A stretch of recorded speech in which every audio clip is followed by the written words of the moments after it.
Welcome back to the channel. Today, we're stepping into quiet terror with the Willows, a classic of supernatural horror by Algernon Blackwood. First published in 1907, The Willows is a slow-burn tale of two travelers on the Danube who encounter an unseen, ancient presence lurking beyond the natural world. Blackwood's genius lies in atmosphere.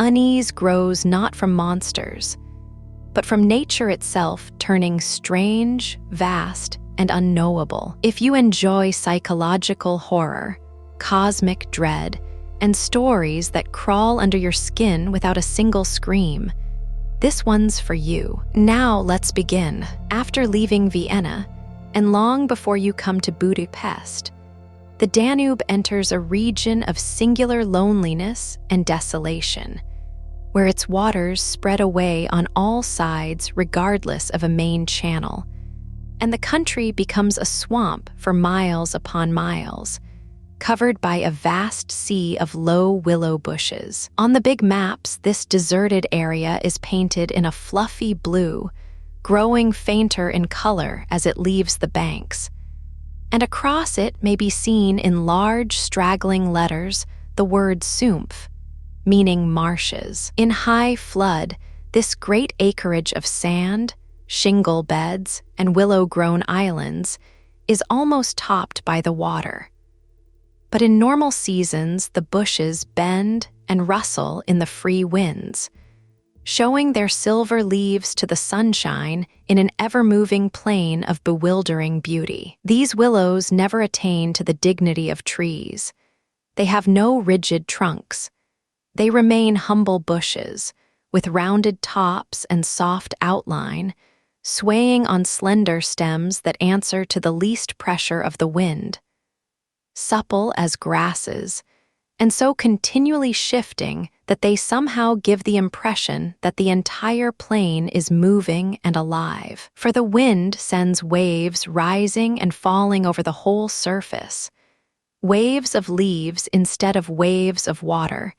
Green swells like the sea, too, until the branches turn and lift, and then silvery white as their underside turns to the sun. Happy to slip beyond the control of the stern banks, the Danube here wanders about at will among the intricate network of channels, intersecting the islands everywhere with broad avenues down which the waters pour with a shouting sound, making whirlpools, eddies, and foaming rapids, tearing at the sandy banks, carrying away masses of shore and willow clumps, and forming new islands innumerably, which shift daily in size and shape, and possess at best an impermanent life, since the flood time obliterates their very existence. Properly speaking, this fascinating part of the river's life begins soon after leaving Pressburg, and we, in our Canadian canoe, with gypsy tent and frying pan on board, reached it on the crest of a rising flood about mid-July. That very same morning, when the sky was reddening before sunrise, we had slipped swiftly through still-sleeping Vienna, leaving it a couple of hours later a mere patch of smoke against the blue hills of the Wienerwald on the horizon. We had breakfasted below Fischer Raymond, under a grove of birch trees roaring in the wind, and had then swept on the tearing current past Orth, Hainburg, Petronal, the old Roman Carnuntum of Marcus Aurelius, and so under the frowning heights of Thelsen on a spur of the Carpathians, where the march steals in quietly from the left, and the frontier is crossed between. Austria and Hungary, racing along at 12 kilometers an hour, soon took us well into Hungary, and the muddy waters, sure sign of flood, sent us aground on many a shingle bed, and twisted us like a cork in many a sudden belching whirlpool before the towers of Pressburg, Hungarian, Pisani, showed against the sky. And then the canoe, leaping like a spirited horse, flew at top speed under the gray walls, negotiated safely the sunken chain of the flea-genned Bruck ferry, turned the corner sharply to the left, and plunged on yellow foam into the wilderness of islands, sandbanks and swampland beyond, the land of the Willows. The change came suddenly, as when a series of bioscope pictures snaps down on the streets of a town and shifts, without warning, into the scenery of lake and forest. We entered the land of desolation on wings, and in less than half an hour, there was neither boat nor fishing hut nor red roof, nor any single sign of human habitation and civilization within sight. The sense of remoteness from the world of humankind, the utter isolation, the fascination of this singular world of willows, winds, and waters, instantly laid its spell upon us both, so that we allowed laughingly to one another that we ought by rights to have held some special kind of passport to admit us, and that we had, somewhat audaciously, come without asking leave into a separate little kingdom of wonder and magic, a kingdom that was reserved for the use of others who had a right to it, with everywhere unwritten warnings to trespassers for those who had the imagination to discover them. Though still early in the afternoon, the ceaseless buffetings of a most tempestuous wind made us feel weary, and we at once began casting about for a suitable camping ground for the night. But the bewildering character of the islands made landing difficult. The swirling flood carried us inshore and then swept us out again. The willow branches tore our hands as we seized them to stop the canoe, and we pulled many a yard of sandy bank into the water before at length we shot with a great sideways blow from the wind into a backwater, and managed to beach the bows in a cloud of spray. Then we lay panting and laughing after our exertions on the hot yellow sand, sheltered from the wind, and in the full blaze of a scorching sun, a cloudless blue sky above, and an immense army of dancing, shouting willow bushes, closing in from all sides, shining with spray and clapping their thousand little hands as though to applaud the success of our efforts. "What a river!" I said to my companion, thinking of all the way we had traveled from the source in the Black Forest, and how he had often been obliged to wade and push in the upper shallows at the beginning of June. "Won't stand much nonsense now, will it?" he said, pulling the canoe a little farther into safety up the sand, and then composing himself for a nap. I lay by his side, happy and peaceful in the bath of the elements, water, wind, sand, and the great fire of the sun, thinking of the long journey that lay behind us, and of the great stretch before us to the Black Sea, and how lucky I was to have such a delightful and charming traveling companion as my friend, the Swede. We had made many similar journeys together, but the Danube, more than any other river I knew, impressed us from the very beginning with its aliveness. From its tiny bubbling entry into the world among the pinewood gardens of Donaueschingen, until this moment when it began to play the great river game of losing itself among the deserted swamps, unobserved, unrestrained. It had seemed to us like following the growth of some living creature, sleepy at first, but later developing violent desires as it became conscious of its deep soul. It rolled, like some huge fluid being, through all the countries we had passed, holding our little craft on its mighty shoulders, playing roughly with us sometimes, yet always friendly and well-meaning, till at length we had come inevitably to regard it as a great personage. How, indeed, could it be otherwise, since it told us so much of its secret life? At night we heard it singing to the moon as we lay in our tent, uttering that odd sibilant note peculiar to itself, and said to be caused by the rapid tearing of the pebbles along its bed.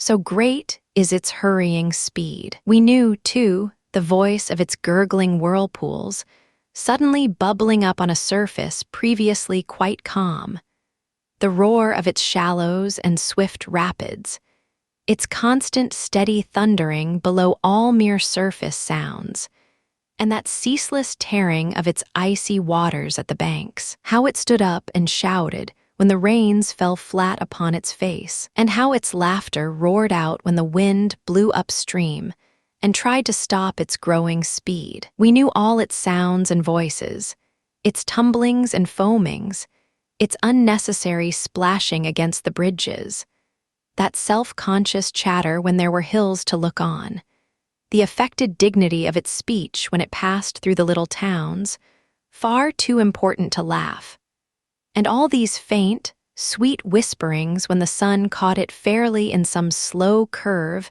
and poured down upon it till the steam rose. It was full of tricks, too, in its early life before the great world knew it. There were places in the upper reaches among the Swabian forests, when yet the first whispers of its destiny had not reached it, where it elected to disappear through holes in the ground, to appear again on the other side of the porous limestone hills and start a new river with another name, leaving, too, so little water in its own bed that we had to climb out and wade and push the canoe through miles of shallows. And a chief pleasure, in those early days of its irresponsible youth, was to lie low like Brer Fox, just before the little turbulent tributaries came to join it from the Alps, and to refuse to acknowledge them when in, but to run for miles side by side, the dividing line well marked, the very levels different, the Danube utterly declining to recognize the newcomer. Below Passau, however, it gave up this particular trick, for there the inn comes in with a thundering power impossible to ignore, and so pushes and incommodes the parent river that there is hardly room for them in the long, twisting gorge that follows, and the Danube is shoved this way and that against the cliffs, and forced to hurry itself with great waves and much dashing to and fro in order to get through in time. And during the fight, our canoe slipped down from its shoulder to its breast, and had the time of its life among the struggling waves. But the inn taught the old river a lesson, and after Passau, it no longer pretended to ignore new arrivals. This was many days back, of course, and since then we had come to no other aspects of the great creature.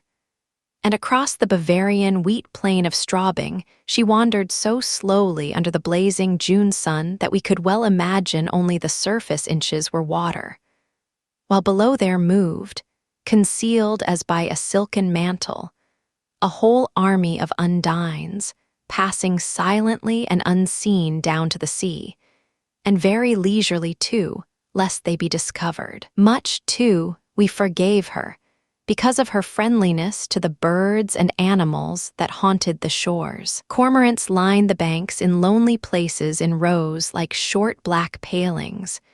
Gray crows crowded the shingle beds. Storks stood fishing in the vistas of shallower water that opened up between the islands, and hawks, swans, and marsh birds of all sorts filled the air with glinting wings and singing, petulant cries. It was impossible to feel annoyed with the river's vagaries after seeing a deer leap with a splash into the water at sunrise, and swim past the bows of the canoe. And often we saw fawns peering at us from the underbrush, or looked straight into the brown eyes of a stag as we charged full tilt round a corner and entered another reach of the river. Foxes, too, everywhere haunted the banks, tripping daintily among the driftwood and disappearing so suddenly that it was impossible to see how they managed it. But now, after leaving Pressburg, everything changed a little, and the Danube became more serious. It ceased trifling. It was halfway to the Black Sea, within seeming distance almost of other, stranger countries where no tricks would be permitted or understood. It became suddenly grown up and claimed our respect and even our awe. It broke out into 3 arms, for one thing that only met again 100 kilometers farther down. And for a canoe, there were no indications which one was intended to be followed. "If you take a side channel," said the Hungarian officer we met in the Pressburg shop while buying provisions, "you may find yourselves, when the flood subsides, 40 miles from anywhere, high and dry, and you may easily starve. There are no people, no farms, no fishermen. I warn you not to continue. The river, too, is still rising, and this wind will increase." The rising river did not alarm us in the least, but the matter of being left high and dry by a sudden subsidence of the waters might be serious, and we had consequently laid in an extra stock of provisions. For the rest, the officer's prophecy held true, and the wind, blowing down a perfectly clear sky, increased steadily till it reached the dignity of a westerly gale. It was earlier than usual when we camped, for the sun was a good hour or 2 from the horizon, and leaving my friend still asleep on the hot sand, I wandered about in desultory examination of our hotel. The island, I found, was less than an acre in extent, a mere sandy bank standing some 2 or 3 feet above the level of the river. The far end, pointing into the sunset, was covered with flying spray which the tremendous wind drove off the crests of the broken waves. It was triangular in shape, with the apex upstream. I stood there for several minutes, watching the impetuous crimson flood bearing down with a shouting roar, dashing in waves against the bank as though to sweep it bodily away, and then swirling by in 2 foaming streams on either side. The ground seemed to shake with the shock and rush, while the furious movement of the willow bushes as the wind poured over them increased the curious illusion that the island itself actually moved. Above, for a mile or 2, I could see the great river descending upon me. It was like looking up the slope of a sliding hill, white with foam, and leaping up everywhere to show itself to the sun. The rest of the island was too thickly grown with willows to make walking pleasant, but I made the tour, nevertheless. From the lower end the light, of course, changed, and the river looked dark and angry. Only the backs of the flying waves were visible, streaked with foam, and pushed forcibly by the great puffs of wind that fell upon them from behind. For a short mile it was visible, pouring in and out among the islands, and then disappearing with a huge sweep into the willows, which closed about it like a herd of monstrous antediluvian creatures crowding down to drink. They made me think of gigantic sponge-like growths that sucked the river up into themselves. They caused it to vanish from sight. They herded there together in such overpowering numbers. Altogether, it was an impressive scene, with its utter loneliness, its bizarre suggestion. And as I gazed, long and curiously, a singular emotion began to stir somewhere in the depths of me. Midway in my delight of the wild beauty, there crept, unbidden and unexplained, a curious feeling of disquietude, almost of alarm. A rising river, perhaps, always suggests something of the ominous. Many of the little islands I saw before me would probably have been swept away by the morning. This resistless, thundering flood of water touched the sense of awe. Yet I was aware that my uneasiness lay deeper far than the emotions of awe and wonder. It was not that I felt, nor had it directly to do with the power of the driving wind.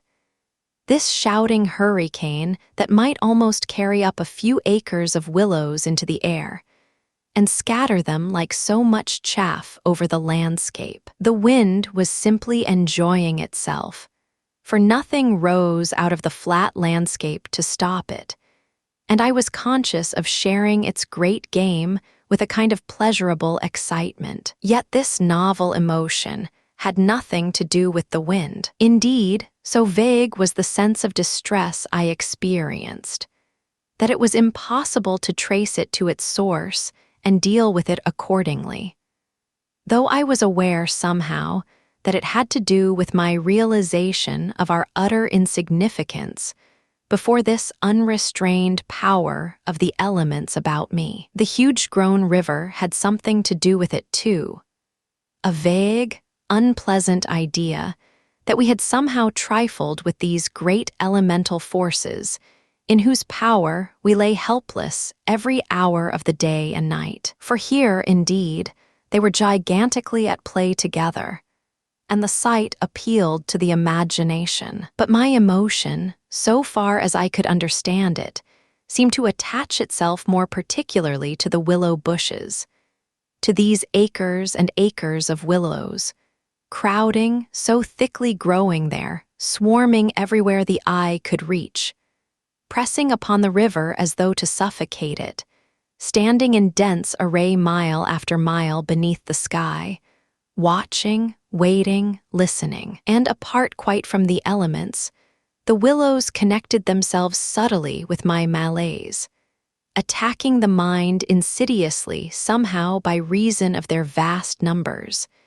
and contriving in some way or other to represent to the imagination a new and mighty power.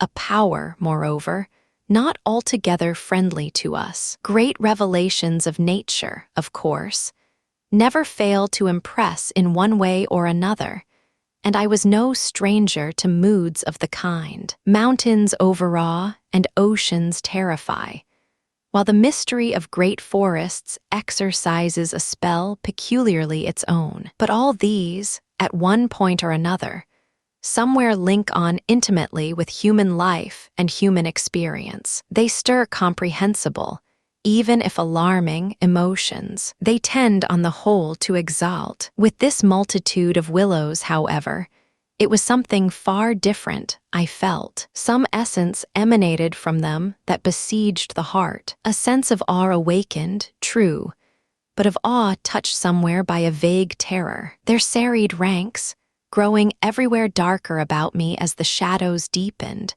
moving furiously yet softly in the wind, woke in me the curious and unwelcome suggestion that we had trespassed here upon the borders of an alien world, a world where we were intruders, a world where we were not wanted or invited to remain, where we ran grave risks perhaps. The feeling, however, though it refused to yield its meaning entirely to analysis, did not at the time trouble me by passing into menace. Yet it never left me quite, even during the very practical business of putting up the tent in a hurricane of wind and building a fire for the stew-pot. It remained just enough to bother and perplex, and to rob a most delightful camping ground of a good portion of its charm. To my companion, however, I said nothing, for he was a man I considered devoid of imagination. In the first place, I could never have explained to him what I meant, and in the second, he would have laughed stupidly at me if I had. There was a slight depression in the center of the island, and here we pitched the tent. The surrounding willows broke the wind a bit. A poor camp observed the imperturbable Swede when at last the tent stood upright. No stones and precious little firewood. I'm for moving on early tomorrow, eh? This sand won't hold anything. But the experience of a collapsing tent at midnight had taught us many devices, and we made the cozy gypsy house as safe as possible, and then set about collecting a store of wood to last till bedtime. Willow bushes drop no branches, and driftwood was our only source of supply. We hunted the shores pretty thoroughly. Everywhere the banks were crumbling as the rising flood tore at them, and carried away great portions with a splash and a gurgle. "The island's much smaller than when we landed," said the accurate Swede. "It won't last long at this rate. We'd better drag the canoe close to the tent and be ready to start at a moment's notice. I shall sleep in my clothes." He was a little distance off, climbing along the bank, and I heard his rather jolly laugh as he spoke. "By Jove!" I heard him call a moment later and turned to see what had caused his exclamation. But for the moment, he was hidden by the willows, and I could not find him. "What in the world's this?" I heard him cry again, and this time his voice had become serious. I ran up quickly and joined him on the bank. He was looking over the river, pointing at something in the water. "Good heavens, it's a man's body," he cried excitedly. "Look!" A black thing, turning over and over in the foaming waves, swept rapidly past. It kept disappearing and coming up to the surface again. It was about 20 feet from the shore, and just as it was opposite to where we stood, it lurched round and looked straight at us. We saw its eyes reflecting the sunset and gleaming an odd yellow as the body turned over. Then it gave a swift, gulping plunge and dived out of sight in a flash. "An otter, by gad!" we exclaimed in the same breath, laughing. It was an otter, alive, and out on the hunt. Yet it had looked exactly like the body of a drowned man turning helplessly in the current. Far below it came to the surface once again, and we saw its black skin, wet and shining in the sunlight. Then, too, just as we turned back, our arms full of driftwood, another thing happened to recall us to the river bank. This time it really was a man, and what was more, a man in a boat. Now a small boat on the Danube was an unusual sight at any time, but here in this deserted region. And at flood time, it was so unexpected as to constitute a real event. We stood and stared. Whether it was due to the slanting sunlight or the refraction from the wonderfully illumined water, I cannot say. But whatever the cause, I found it difficult to focus my sight properly upon the flying apparition. It seemed, however, to be a man standing upright in a sort of flat-bottomed boat, steering with a long oar, and being carried down the opposite shore at a tremendous pace. He apparently was looking across in our direction, but the distance was too great and the light too uncertain for us to make out very plainly what he was about. It seemed to me that he was gesticulating and making signs at us. His voice came across the water to us, shouting something furiously, but the wind drowned it so that no single word was audible. There was something curious about the whole appearance, man, boat, signs, voice, that made an impression on me out of all proportion to its cause. "He's crossing himself," I cried. "Look, he's making the sign of the cross." "I believe you're right," the Swede said, shading his eyes with his hand and watching the man out of sight. He seemed to be gone in a moment, melting away down there into the sea of willows, where the sun caught them in the bend of the river and turned them into a great crimson wall of beauty. Mist, too, had begun to roost, so that the air was hazy. But what in the world is he doing at nightfall on this flooded river? I said, half to myself, where is he going at such a time? And what did he mean by his signs and shouting? Do you think he wished to warn us about something? He saw our smoke and thought we were spirits, probably, laughed my companion. These Hungarians believe in all sorts of rubbish. You remember the shop woman at Pressburg warning us that no one ever landed here, because it belonged to some sort of beings outside man's world. I suppose they believe in fairies and elementals, possibly demons too. That peasant in the boat saw people on the islands for the first time in his life. He added, after a slight pause, and it scared him, that's all. The Swede's tone of voice was not convincing, and his manner lacked something that was usually there. I noted the change instantly while he talked, though without being able to label it precisely. If they had enough imagination, I laughed loudly. I remember trying to make as much noise as I could. They might well people a place like this with the old gods of antiquity. The Romans must have haunted all this region more or less with their shrines and sacred groves and elemental deities. The subject dropped, and we returned to our stew pot, for my friend was not given to imaginative conversation as a rule. Moreover, just then I remember feeling distinctly glad that he was not imaginative. His stolid, practical nature suddenly seemed to me welcome and comforting. It was an admirable temperament, I felt.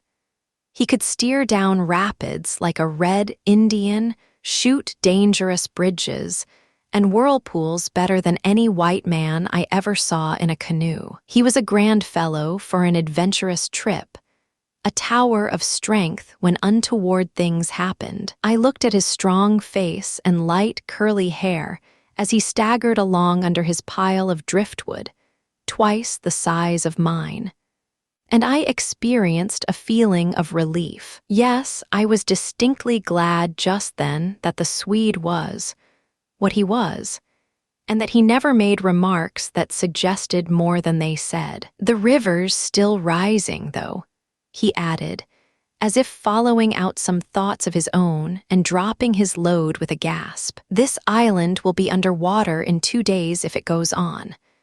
"I wish the wind would go down," I said. "I don't care a fig for the river." The flood, indeed, had no terrors for us.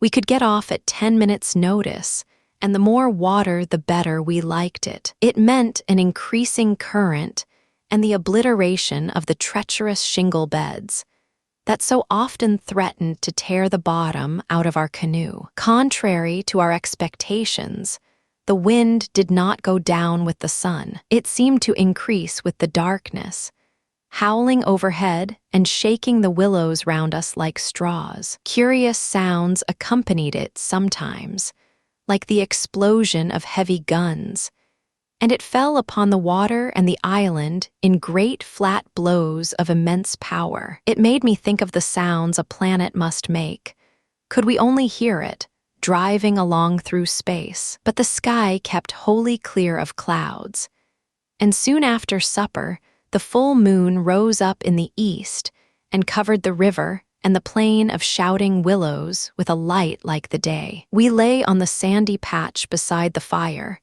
smoking, listening to the noises of the night round us, and talking happily of the journey we had already made and of our plans ahead. The map lay spread in the door of the tent, but the high wind made it hard to study, and presently we lowered the curtain and extinguished the lantern. The firelight was enough to smoke and see each other's faces by, and the sparks flew about overhead like fireworks. A few yards beyond, the river gurgled and hissed, and from time to time a heavy splash announced the falling away of further portions of the bank. Our talk, I noticed, had to do with the faraway scenes and incidents of our first camps in the Black Forest, or of other subjects altogether remote from the present setting.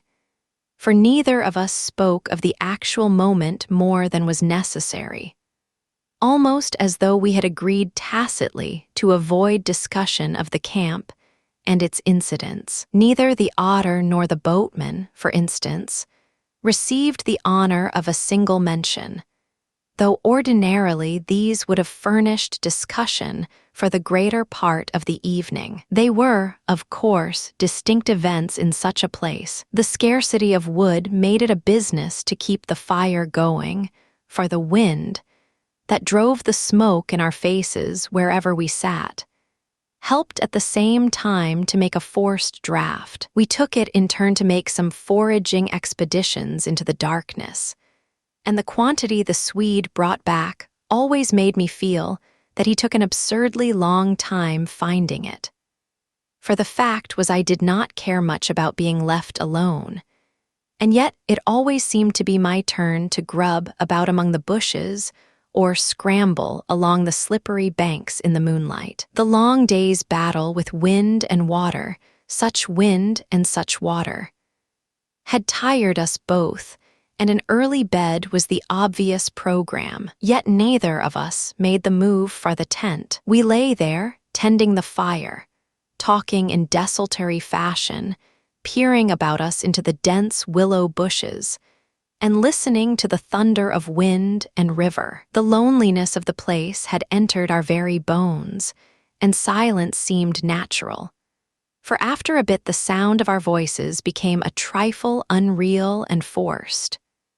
Whispering would have been the fitting mode of communication, I felt, and the human voice, always rather absurd amid the roar of the elements, now carried with it something almost illegitimate. It was like talking out loud in church, or in some place where it was not lawful, perhaps not quite safe, to be overheard. The eeriness of this lonely island, set among a million willows, swept by a hurricane, and surrounded by hurrying deep waters, touched us both, I fancy. Untrodden by man, almost unknown to man, it lay there beneath the moon, remote from human influence, on the frontier of another world, an alien world, a world tenanted by willows only and the souls of willows. And we, in our rashness, had dared to invade it, even to make use of it. Something more than the power of its mystery stirred in me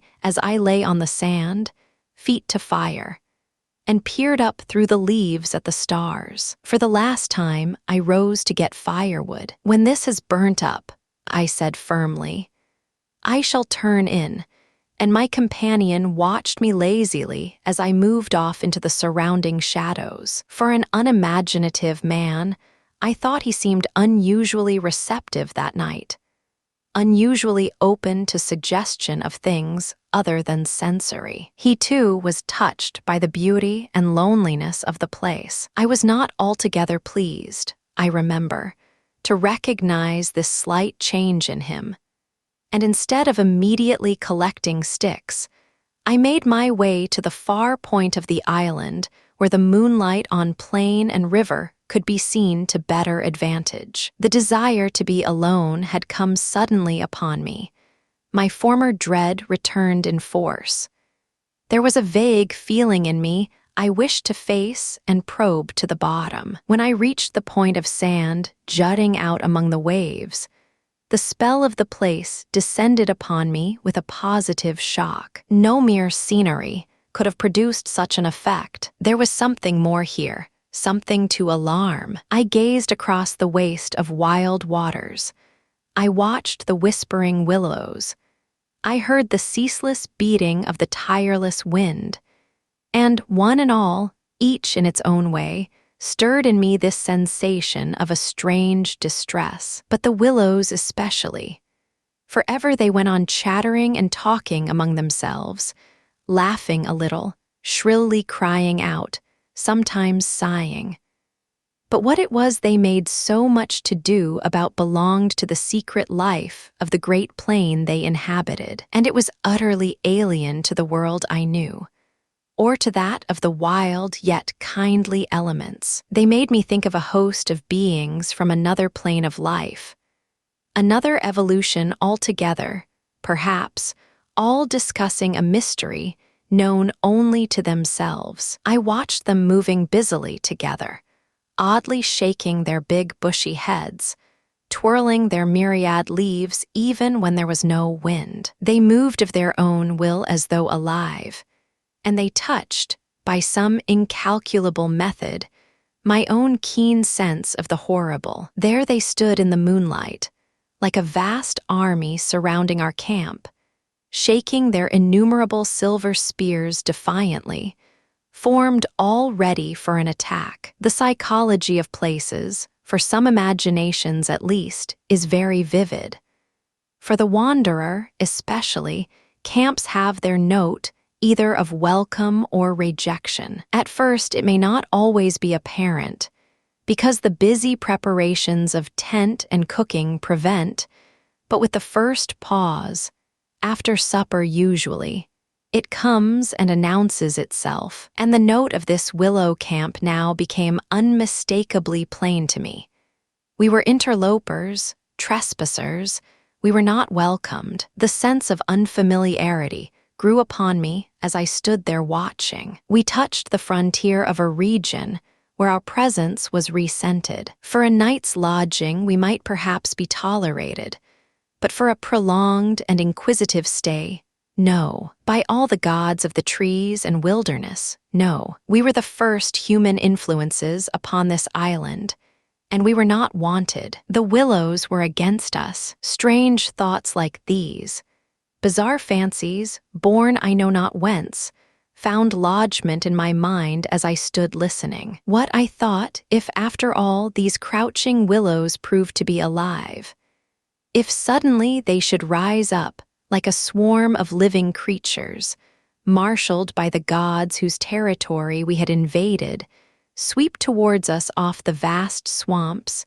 booming overhead in the night, and then settle down. As I looked, it was so easy to imagine they actually moved, crept nearer, retreated a little, huddled together in masses, hostile, waiting for the great wind that should finally start them a-running. I could have sworn their aspect changed a little, and their ranks deepened and pressed more closely together. The melancholy, shrill cry of a night bird sounded overhead, and suddenly I nearly lost my balance as the piece of bank I stood upon fell with a great splash into the river, undermined by the flood. I stepped back just in time and went on hunting for firewood again, half laughing at the odd fancies that crowded so thickly into my mind and cast their spell upon me. I recalled the Swede's remark about moving on next day,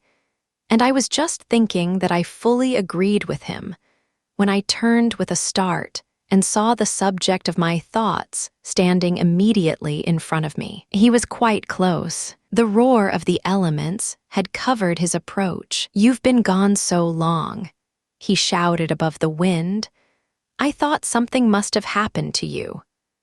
But there was that in his tone and a certain look in his face as well that conveyed to me more than his usual words, and in a flash I understood the real reason for his coming. It was because the spell of the place had entered his soul too, and he did not like being alone. "River still rising," he cried, pointing to the flood in the moonlight, "and the winds simply awful." He always said the same things, but it was the cry for companionship that gave the real importance to his words. "Lucky," as I cried back, "our tent's in the hollow. I think it'll hold all right."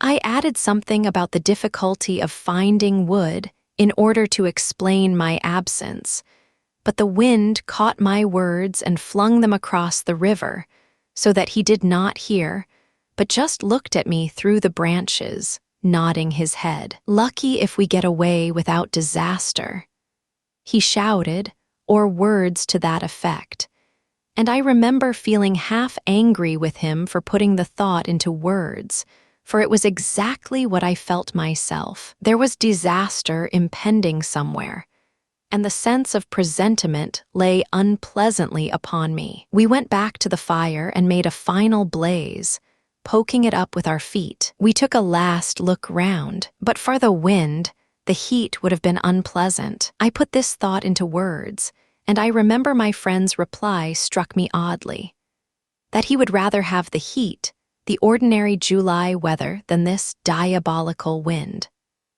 Everything was snug for the night, the canoe lying turned over beside the tent, with both yellow paddles beneath her, the provision sack hanging from a willow stem, and the washed-up dishes removed to a safe distance from the fire, all ready for the morning meal. We smothered the embers of the fire with sand, and then turned in. The flap of the tent door was up, and I saw the branches and the stars and the white moonlight. The shaking willows and the heavy buffetings of the wind against our taut little house were the last things I remembered as sleep came down and covered all with its soft and delicious forgetfulness. Suddenly, I found myself lying awake, peering from my sandy mattress through the door of the tent. I looked at my watch pinned against the canvas and saw by the bright moonlight that it was past 12 o'clock, the threshold of a new day, and I had therefore slept a couple of hours. The Swede was asleep still beside me. The wind howled as before. Something plucked at my heart and made me feel afraid. There was a sense of disturbance in my immediate neighborhood. I sat up quickly and looked out. The trees were swaying violently to and fro as the gusts smote them, but our little bit of green canvas lay snugly safe in the hollow, for the wind passed over it without meeting enough resistance to make it vicious. The feeling of disquietude did not pass, however, and I crawled quietly out of the tent to see if our belongings were safe. I moved carefully so as not to waken my companion. A curious excitement was on me. I was halfway out, kneeling on all fours, when my eye first took in that the tops of the bushes opposite, with their moving tracery of leaves, made shapes against the sky. I sat back on my haunches and stared. It was incredible, surely, but there, opposite and slightly above me, were shapes of some indeterminate sort among the willows.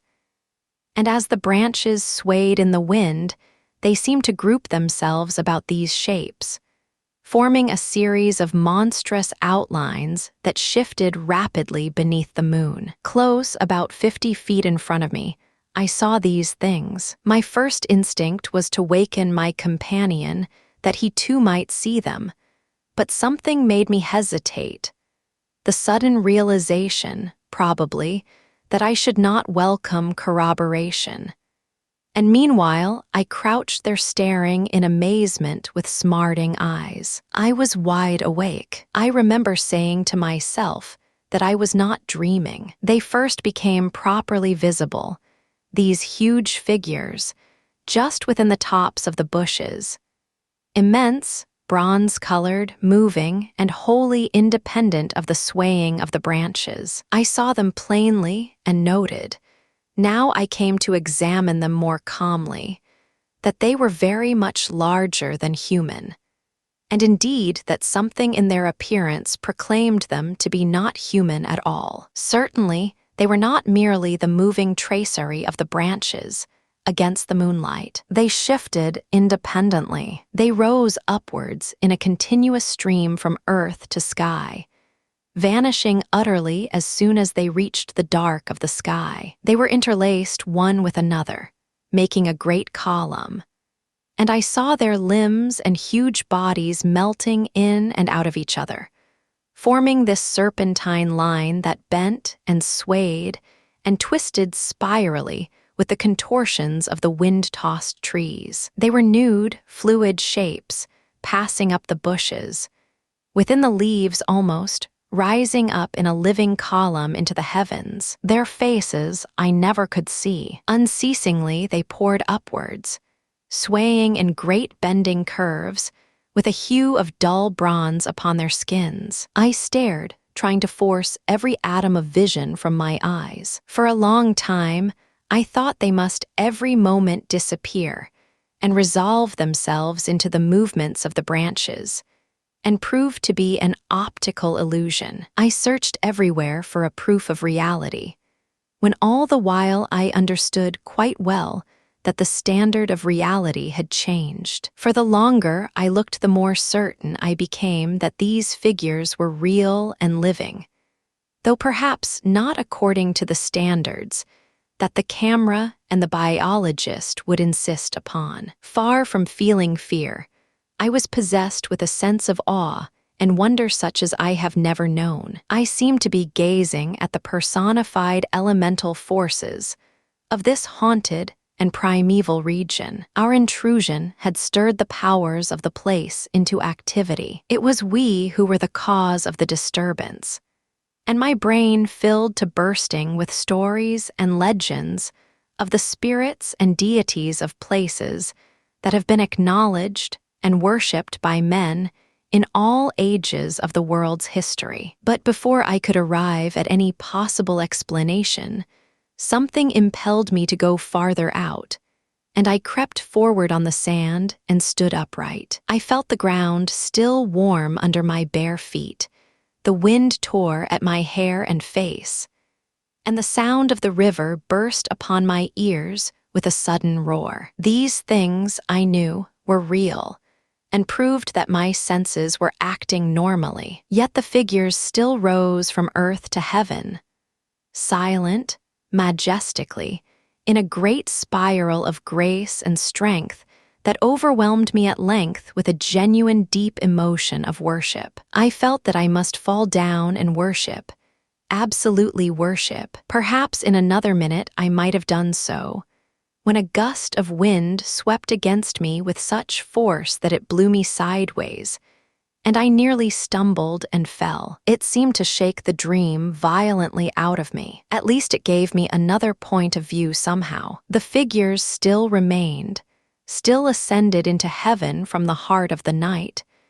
But my reason at last began to assert itself. It must be a subjective experience, I argued, none the less real for that, but still subjective. The moonlight and the branches combined to work out these pictures upon the mirror of my imagination, and for some reason I projected them outwards and made them appear objective. I knew this must be the case, of course. I took courage and began to move forward across the open patches of sand. By Jove, though, was it all hallucination? Was it merely subjective? Did not my reason argue in the old futile way, from the little standard of the known? I only know that great column of figures ascended darkly into the sky for what seemed a very long period of time, and with a very complete measure of reality, as most men are accustomed to gauge reality. Then suddenly they were gone, and once they were gone,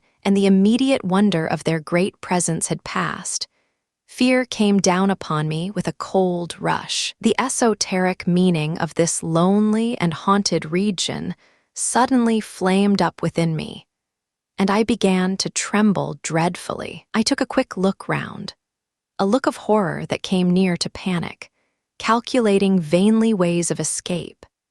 And then, realizing how helpless I was to achieve anything really effective, I crept back silently into the tent and lay down again upon my sandy mattress, first lowering the door curtain to shut out the sight of the willows in the moonlight, and then burying my head as deeply as possible beneath the blankets to deaden the sound of the terrifying wind. As though further to convince me that I had not been dreaming, I remember that it was a long time before I fell again into a troubled and restless sleep. And even then only the upper crust of me slept, and underneath there was something that never quite lost consciousness, but lay alert and on the watch. But this second time, I jumped up with a genuine start of terror. It was neither the wind nor the river that woke me, but the slow approach of something that caused the sleeping portion of me to grow smaller and smaller till at last it vanished altogether, and I found myself sitting bolt upright, listening. Outside, there was a sound of multitudinous little patterings. They had been coming, I was aware, for a long time, and in my sleep they had first become audible. I sat there nervously wide awake, as though I had not slept at all. It seemed to me that my breathing came with difficulty, and that there was a great weight upon the surface of my body. In spite of the hot night,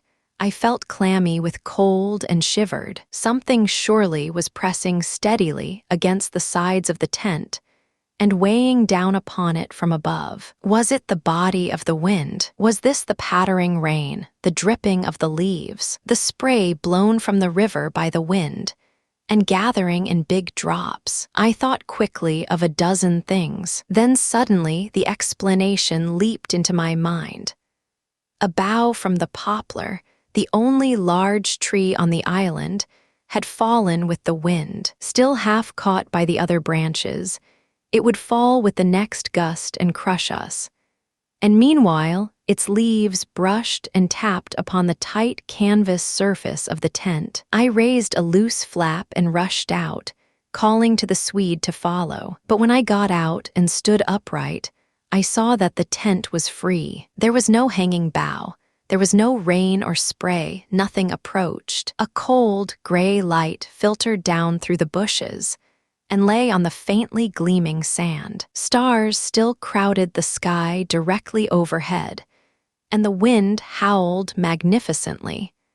But the fire no longer gave out any glow, and I saw the east reddening in streaks through the trees. Several hours must have passed since I stood there before watching the ascending figures, and the memory of it now came back to me horribly, like an evil dream. Oh, how tired it made me feel, that ceaseless raging wind. Yet, though the deep lassitude of a sleepless night was on me, my nerves were tingling with the activity of an equally tireless apprehension, and all idea of repose was out of the question. The river, I saw, had risen further. Its thunder filled the air, and a fine spray made itself felt through my thin sleeping shirt. Yet nowhere did I discover the slightest evidence of anything to cause alarm. This deep, prolonged disturbance in my heart remained wholly unaccounted for. My companion had not stirred when I called him,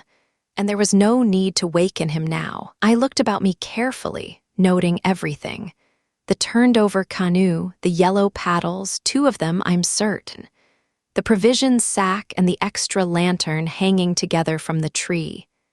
And crowding everywhere about me, enveloping all, the willows, those endless, shaking willows. A bird uttered its morning cry, and a string of duck passed with whirring flight overhead in the twilight. The sand whirled, dry and stinging, about my bare feet in the wind. I walked round the tent, and then went out a little way into the bush, so that I could see across the river to the farther landscape.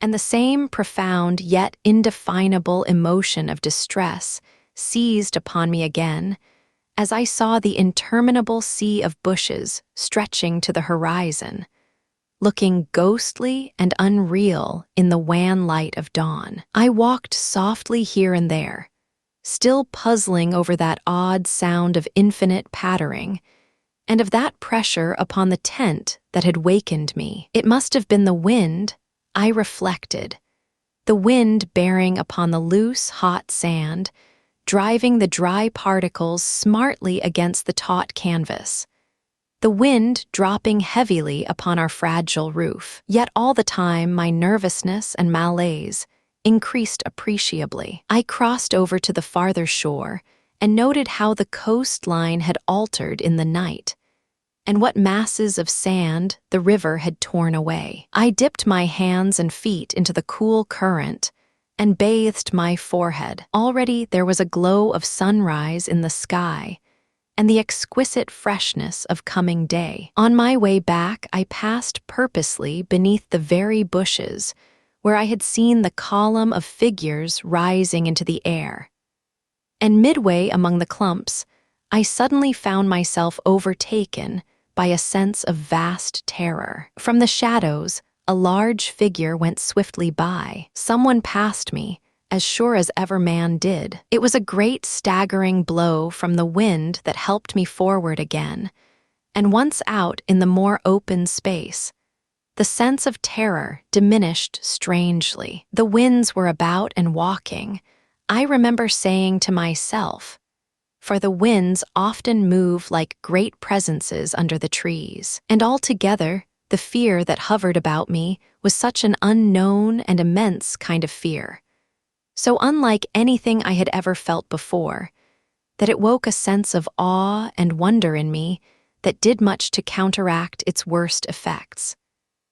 And when I reached a high point in the middle of the island from which I could see the wide stretch of river, crimson in the sunrise, the whole magical beauty of it all was so overpowering that a sort of wild yearning woke in me and almost brought a cry up into the throat. But this cry found no expression, for as my eyes wandered from the plain beyond to the island round me and noted our little tent half hidden among the willows, a dreadful discovery leaped out at me, compared to which my terror of the walking winds seemed as nothing at all. For a change, I thought, had somehow come about in the arrangement of the landscape. It was not that my point of vantage gave me a different view, but that an alteration had apparently been effected in the relation of the tent to the willows, and of the willows to the tent. Surely the bushes now crowded much closer,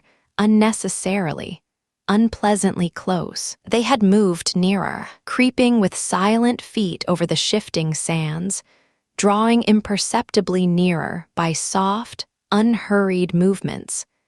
The willows had come closer during the night, but had the wind moved them, or had they moved of themselves? I recalled the sound of infinite small patterings and the pressure upon the tent and upon my own heart that caused me to wake in terror. I swayed for a moment in the wind like a tree, finding it hard to keep my upright position on the sandy hillock. There was a suggestion here of personal agency, of deliberate intention, of aggressive hostility, and it terrified me into a sort of rigidity. Then the reaction followed quickly. The idea was so bizarre, so absurd, that I felt inclined to laugh. But the laughter came no more readily than the cry, for the knowledge that my mind was so receptive to such dangerous imaginings brought the additional terror that it was through our minds,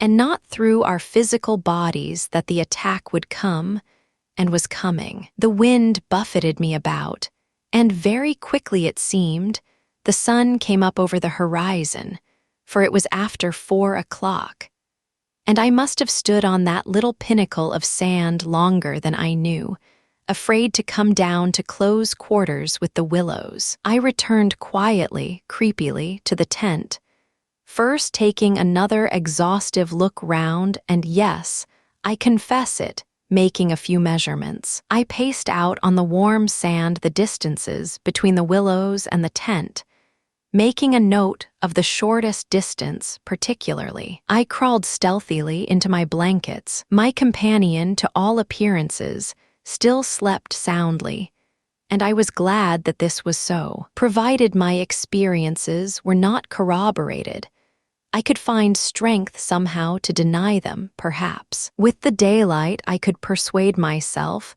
that it was all a subjective hallucination, a fantasy of the night, a projection of the excited imagination. Nothing further came in to disturb me, and I fell asleep almost at once, utterly exhausted, yet still in dread of hearing again that weird sound of multitudinous pattering, or of feeling the pressure upon my heart that had made it difficult to breathe. The sun was high in the heavens when my companion woke me from a heavy sleep and announced that the porridge was cooked, and there was just time to bathe. The grateful smell of frizzling bacon entered the tent door. "River still rising," he said, "and several islands out in midstream have disappeared altogether. Our own island's much smaller.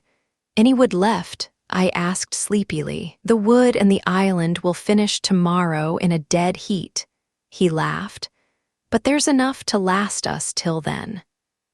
I plunged in from the point of the island, which had indeed altered a lot in size and shape during the night, and was swept down in a moment to the landing place opposite the tent. The water was icy, and the banks flew by like the country from an express train. Bathing under such conditions was an exhilarating operation, and the terror of the night seemed cleansed out of me by a process of evaporation in the brain. The sun was blazing hot.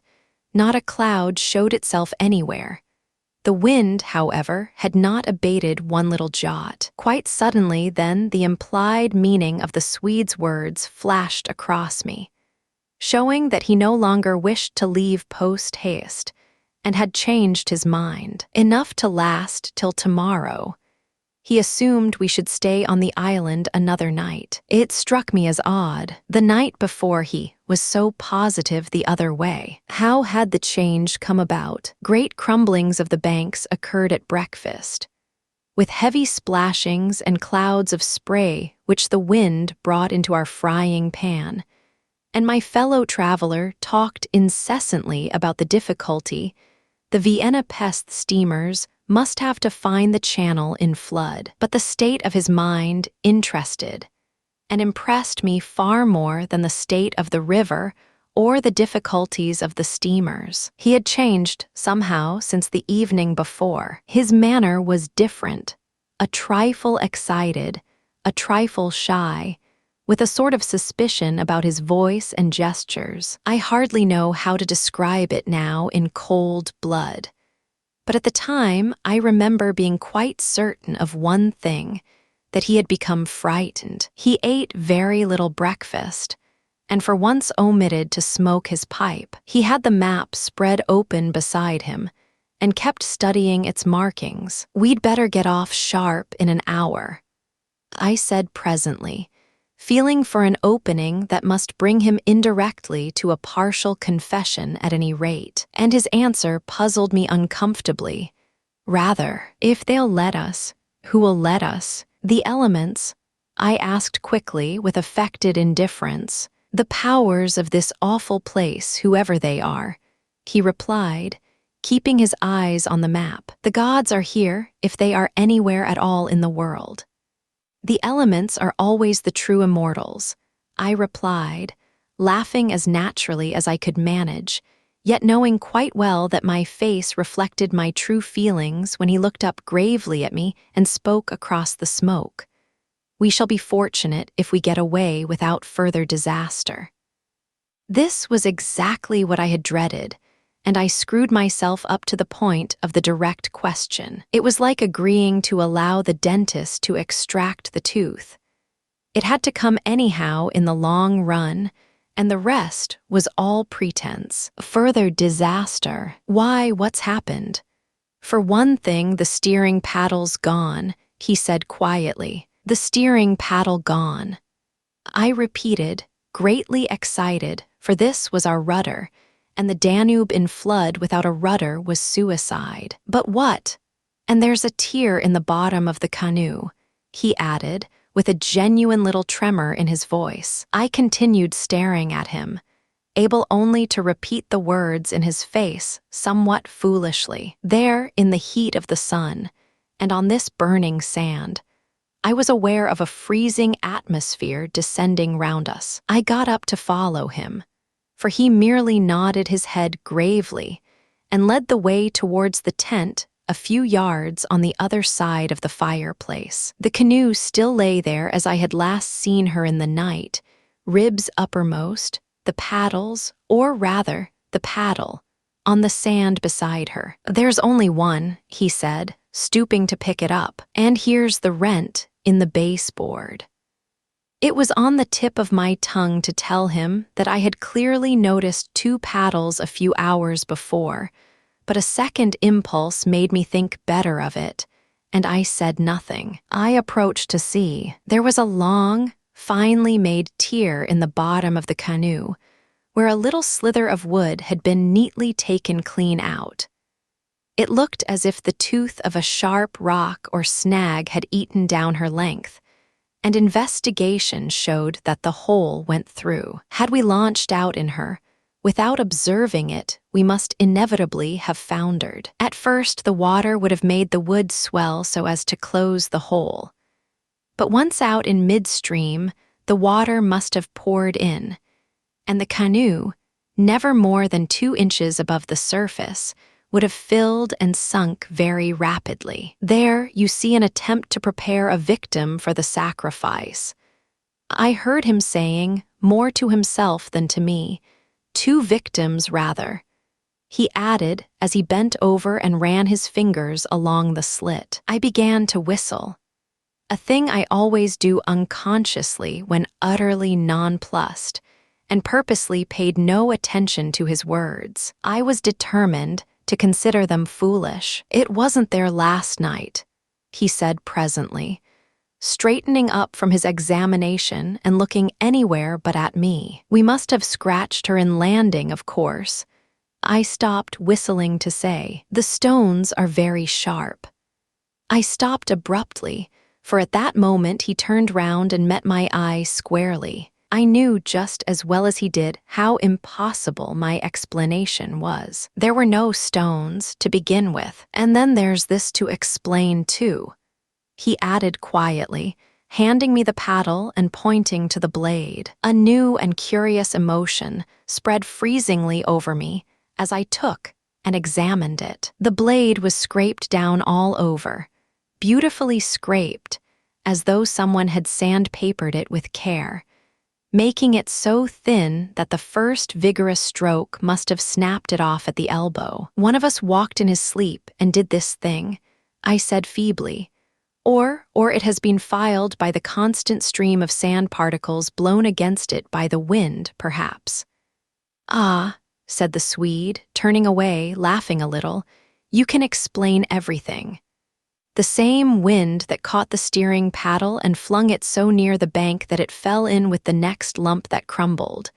I called out after him, absolutely determined to find an explanation for everything he showed me. I see, he shouted back, turning his head to look at me before disappearing among the willow bushes. Once alone with these perplexing evidences of personal agency, I think my first thoughts took the form of one of us must have done this thing, and it certainly was not I. But my second thought decided how impossible it was to suppose, under all the circumstances, that either of us had done it, that my companion, the trusted friend of a dozen similar expeditions, could have knowingly had a hand in it, was a suggestion not to be entertained for a moment. Equally absurd seemed the explanation that this imperturbable and densely practical nature had suddenly become insane and was busied with insane purposes. Yet the fact remained that what disturbed me most, and kept my fear actively alive even in this blaze of sunshine and wild beauty, was the clear certainty that some curious alteration had come about in his mind, that he was nervous, timid, suspicious, aware of goings-on he did not speak about, watching a series of secret and hitherto unmentionable events, waiting, in a word, for a climax that he expected, and I thought expected very soon. This grew up in my mind intuitively. I hardly knew how. I made a hurried examination of the tent and its surroundings, but the measurements of the night remained the same. There were deep hollows formed in the sand, I now noticed for the first time, basin-shaped and of various depths and sizes, varying from that of a teacup to a large bowl. The wind, no doubt, was responsible for these miniature craters, just as it was for lifting the paddle and tossing it towards the water. The rent in the canoe was the only thing that seemed quite inexplicable. And after all, it was conceivable that a sharp point had caught it when we landed. The examination I made of the shore did not assist this theory, but all the same I clung to it with that diminishing portion of my intelligence which I called my reason. An explanation of some kind was an absolute necessity, just as some working explanation of the universe is necessary, however absurd, to the happiness of every individual who seeks to do his duty in the world and face the problems of life. The simile seemed to me at the time an exact parallel. I at once set the pitch melting, and presently the Swede joined me at the work. Though under the best conditions in the world, the canoe could not be safe for traveling till the following day. I drew his attention casually to the hollows in the sand. "Yes," he said, "I know. They're all over the island, but you can explain them, no doubt." "Wind, of course," I answered without hesitation. "Have you never watched those little whirlwinds in the street that twist and twirl everything into a circle? This sand's loose enough to yield, that's all." He made no reply, and we worked on in silence for a bit. I watched him surreptitiously all the time, and I had an idea he was watching me. He seemed, too, to be always listening attentively to something I could not hear, or perhaps for something that he expected to hear. For he kept turning about and staring into the bushes, and up into the sky, and out across the water where it was visible through the openings among the willows. Sometimes he even put his hand to his ear and held it there for several minutes. He said nothing to me, however, about it, and I asked no questions. And meanwhile, as he mended that torn canoe with the skill and address of a Red Indian, I was glad to notice his absorption in the work. For there was a vague dread in my heart that he would speak of the changed aspect of the willows, and if he had noticed that, my imagination could no longer be held a sufficient explanation of it. At length, after a long pause, he began to talk. "Queer thing," he added in a hurried sort of voice, as though he wanted to say something and get it over. "A queer thing, I mean, about that otter last night. I had expected something so totally different that he caught me with surprise, and I looked up sharply. Shows how lonely this place is. Otters are awfully shy things. I don't mean that, of course," he interrupted. "I mean, did you think it really was an otter? What else, in the name of heaven, what else? You know, I saw it before you did, and at first it seemed so much bigger than an otter. The sunset as you looked upstream magnified it or something," I replied. He looked at me absently a moment, as though his mind were busy with other thoughts. It had such extraordinary yellow eyes. He went on half to himself. "That was the sun, too," I laughed, a trifle boisterously. "I suppose you'll wonder next if that fellow in the boat—" I suddenly decided not to finish the sentence. He was in the act again of listening, turning his head to the wind, and something in the expression of his face made me halt. The subject dropped, and we went on with our caulking. Apparently, he had not noticed my unfinished sentence. 5 minutes later, however, he looked at me across the canoe, the smoking pitch in his hand, his face exceedingly grave. "I did rather wonder, if you want to know," he said slowly, "what that thing in the boat was. I remember thinking at the time it was not a man. The whole business seemed to rise quite suddenly out of the water." I laughed again boisterously in his face, but this time there was impatience, and a strain of anger, too, in my feeling. "Look here now," I cried. "This place is quite queer enough without going out of our way to imagine things. That boat was an ordinary boat, and the man in it was an ordinary man, and they were both going downstream as fast as they could lick. And that otter was an otter, so don't let's play the fool about it." He looked steadily at me with the same grave expression. He was not in the least annoyed. I took courage from his silence, and for heaven's sake, I went on, "don't keep pretending you hear things, because it only gives me the jumps, and there's nothing to hear but the river and this cursed old thundering wind." "You fool," he answered in a low, shocked voice. "You utter fool. That's just the way all victims talk, as if you didn't understand just as well as I do."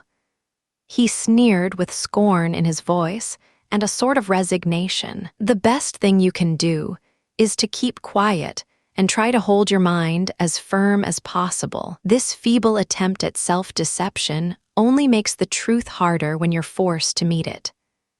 My little effort was over, and I found nothing more to say, for I knew quite well his words were true, and that I was the fool, not he. Up to a certain stage in the adventure, he kept ahead of me easily, and I think I felt annoyed to be out of it, to be thus proved less psychic, less sensitive than himself to these extraordinary happenings, and half ignorant all the time of what was going on under my very nose. He knew from the very beginning, apparently, but at the moment, I wholly missed the point of his words about the necessity of there being a victim, and that we ourselves were destined to satisfy the want. I dropped all pretense thenceforward, but thenceforward likewise, my fear increased steadily to the climax. "But you're quite right about one thing," he added before the subject passed, "and that is that we're wiser not to talk about it or even to think about it, because what one thinks finds expression in words, and what one says happens." That afternoon, while the canoe dried and hardened, we spent trying to fish, testing the leak, collecting wood, and watching the enormous flood of rising water. Masses of driftwood swept near our shores sometimes, and we fished for them with long willow branches. The island grew perceptibly smaller, as the banks were torn away with great gulps and splashes. The weather kept brilliantly fine till about 4 o'clock, and then, for the first time for 3 days, the wind showed signs of abating. Clouds began to gather in the southwest, spreading thence slowly over the sky. This lessening of the wind came as a great relief, for the incessant roaring, banging, and thundering had irritated our nerves. Yet the silence that came about 5 o'clock with its sudden cessation was in a manner quite as oppressive. The booming of the river had everything in its own way then. It filled the air with deep murmurs, more musical than the wind noises, but infinitely more monotonous. The wind held many notes, rising, falling, always beating out some sort of great elemental tune, whereas the river's song lay between 3 notes at most, dull pedal notes, that held a lugubrious quality foreign to the wind, and somehow seemed to me, in my then nervous state, to sound wonderfully well the music of doom. It was extraordinary, too, how the withdrawal suddenly of bright sunlight took everything out of the landscape that made for cheerfulness. And since this particular landscape had already managed to convey the suggestion of something sinister, the change of course was all the more unwelcome and noticeable. For me, I know, the darkening outlook became distinctly more alarming, and I found myself more than once calculating how soon after sunset the full moon would get up in the east, and whether the gathering clouds would greatly interfere with her lighting of the little island. With this general hush of the wind, though it still indulged in occasional brief gusts, the river seemed to me to grow blacker, the willows to stand more densely together. The latter, too, kept up a sort of independent movement of their own, rustling among themselves when no wind stirred, and shaking oddly from the roots upwards. When common objects in this way become charged with the suggestion of horror, they stimulate the imagination far more than things of unusual appearance.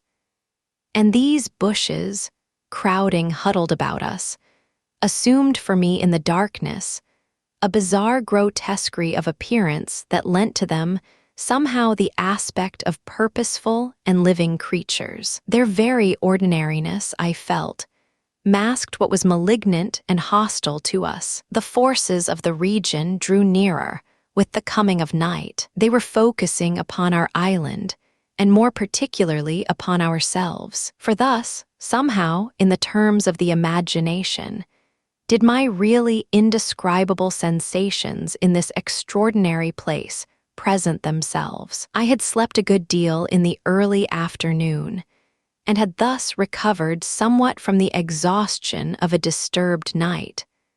But this only served apparently to render me more susceptible than before to the obsessing spell of the haunting. I fought against it, laughing at my feelings as absurd and childish, with very obvious physiological explanations.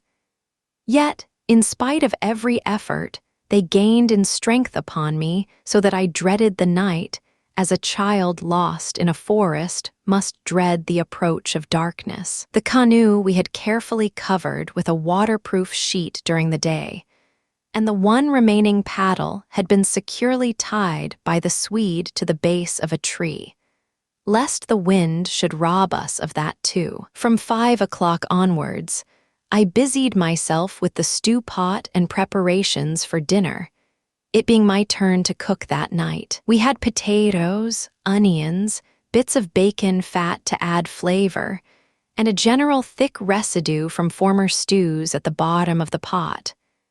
With black bread broken up into it, the result was most excellent, and it was followed by a stew of plums with sugar and a brew of strong tea with dried milk. A good pile of wood lay close at hand, and the absence of wind made my duties easy. My companion sat lazily watching me, dividing his attentions between cleaning his pipe and giving useless advice, an admitted privilege of the off-duty man. He had been very quiet all the afternoon, engaged in recaulking the canoe, strengthening the tent ropes, and fishing for driftwood while I slept. No more talk about undesirable things had passed between us, and I think his only remarks had to do with the gradual destruction of the island, which he declared was not fully a third smaller than when we first landed. The pot had just begun to bubble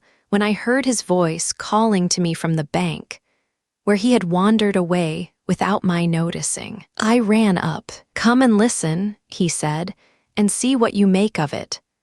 He held his hand cupwise to his ear as so often before. "Now do you hear anything?" he asked, watching me curiously. We stood there, listening attentively together. At first I heard only the deep note of the water, and the hissings rising from its turbulent surface. The willows, for once, were motionless and silent. Then a sound began to reach my ears faintly. A peculiar sound, something like the humming of a distant gong. It seemed to come across to us, in the darkness, from the waste of swamps and willows opposite. It was repeated at regular intervals, but it was certainly neither the sound of a bell nor the hooting of a distant steamer. I can liken it to nothing so much as to the sound of an immense gong, suspended far up in the sky, repeating incessantly its muffled metallic note, soft and musical, as it was repeatedly struck. My heart quickened as I listened. "I've heard it all day," said my companion. "While you slept this afternoon, it came all round the island. I hunted it down, but could never get near enough to see, to localize it correctly. Sometimes it was overhead, and sometimes it seemed under the water. Once or twice, too, I could have sworn it was not outside at all, but within myself. You know, the way a sound in the fourth dimension is supposed to come." I was too much puzzled to pay much attention to his words. I listened carefully, striving to associate it with any known familiar sound I could think of, but without success. It changed in the direction, too, coming nearer, and then sinking utterly away into remote distance. I cannot say that it was ominous in quality, because to me it seemed distinctly musical. Yet I must admit it set going a distressing feeling that made me wish I had never heard it. The wind blowing in those sand funnels, I said, determined to find an explanation, or the bushes rubbing together after the storm, perhaps. "It comes off the whole swamp," my friend answered. "It comes from everywhere at once. He ignored my explanations. "It comes from the willow bushes somehow." "But now the wind has dropped," I objected. "The willows can hardly make a noise by themselves, can they?"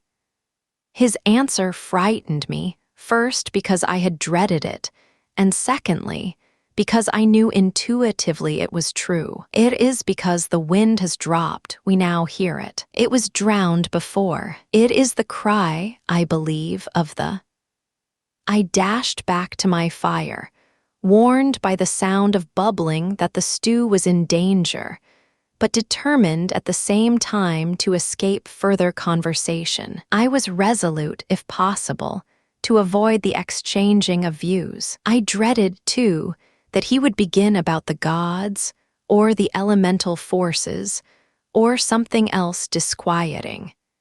And I wanted to keep myself well in hand for what might happen later. There was another night to be faced before we escaped from this distressing place, and there was no knowing yet what it might bring forth. "Come and cut up bread for the pot," I called to him, vigorously stirring the appetizing mixture. That stew pot held sanity for us both, and the thought made me laugh. He came over slowly and took the provisions sack from the tree, fumbling in its mysterious depths, and then emptying the entire contents upon the ground sheet at his feet. "Hurry up," I cried. "It's boiling." The Swede burst out into a roar of laughter that startled me. It was forced laughter, not artificial exactly, but mirthless. "There's nothing here," he shouted, holding his sides. "Bread, I mean, it's gone. There is no bread. They've taken it." I dropped the long spoon and ran up. Everything the sack had contained lay upon the ground sheet, but there was no loaf. The whole dead weight of my growing fear fell upon me and shook me. Then I burst out laughing too. It was the only thing to do. And the sound of my laughter also made me understand his. The stain of psychical pressure caused it. This explosion of unnatural laughter in both of us. It was an effort of repressed forces to seek relief. It was a temporary safety valve, and with both of us it ceased quite suddenly. How criminally stupid of me! I cried, still determined to be consistent and find an explanation. "I clean forgot to buy a loaf at Pressburg. That chattering woman put everything out of my head, and I must have left it lying on the counter or—" "The oatmeal, too, is much less than it was this morning."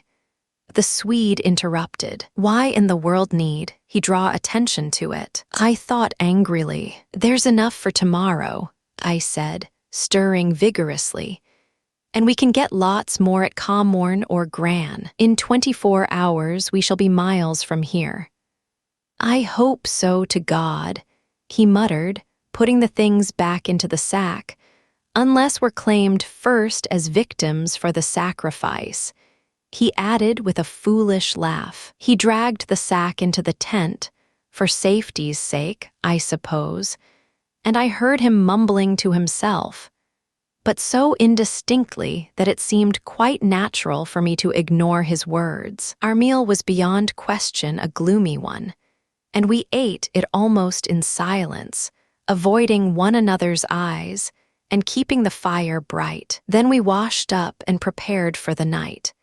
And once smoking, our minds unoccupied with any definite duties, the apprehension I had felt all day long became more and more acute. It was not then active fear, I think, but the very vagueness of its origin distressed me far more, that if I had been able to tick it and face it squarely. The curious sound I have likened to the note of a gong became now almost incessant, and filled the stillness of the night with a faint, continuous ringing, rather than a series of distinct notes. At one time it was behind, and at another time in front of us. Sometimes I fancied it came from the bushes on our left, and then again from the clumps on our right. More often it hovered directly overhead, like the whirring of wings. It was really everywhere at once, behind, in front, at our sides and over our heads,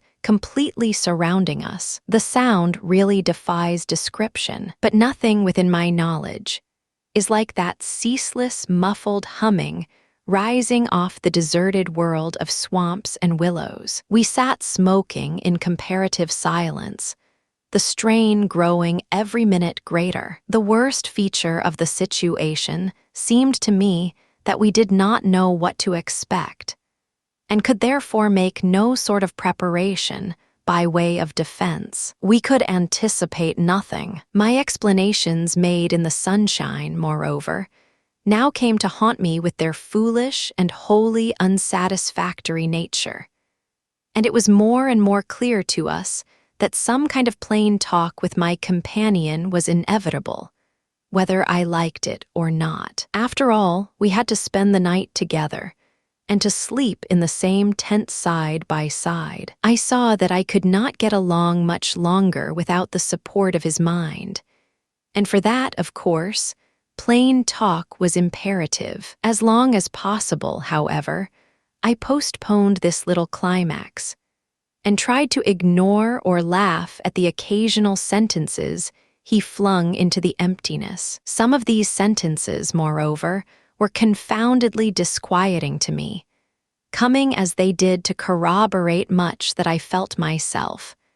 Corroboration, too, which made it so much more convincing from a totally different point of view. He composed such curious sentences, and hurled them at me in such an inconsequential sort of way, as though his main line of thought was secret to himself, and these fragments were mere bits he found it impossible to digest. He got rid of them by uttering them. Speech relieved him. It was like being sick. There are things about us, I'm sure, that make for disorder, disintegration, destruction, our destruction. He said once, while the fire blazed between us, "We've strayed out of a safe line somewhere." And another time, when the gong sounds had come nearer, ringing much louder than before, and directly over our heads, he said as though talking to himself, "I don't think a gramophone would show any record of that. The sound doesn't come to me by the ears at all. The vibrations reach me in another manner altogether, and seem to be within me, which is precisely how a fourth-dimensional sound might be supposed to make itself heard." I purposely made no reply to this, but I sat up a little closer to the fire and peered about me into the darkness. The clouds were massed all over the sky, and no trace of moonlight came through. Very still, too, everything was, so that the river and the frogs had things all their own way. "It has that about it," he went on, "which is utterly out of common experience. It is unknown. Only one thing describes it really. It is a non-human sound. I mean a sound outside humanity."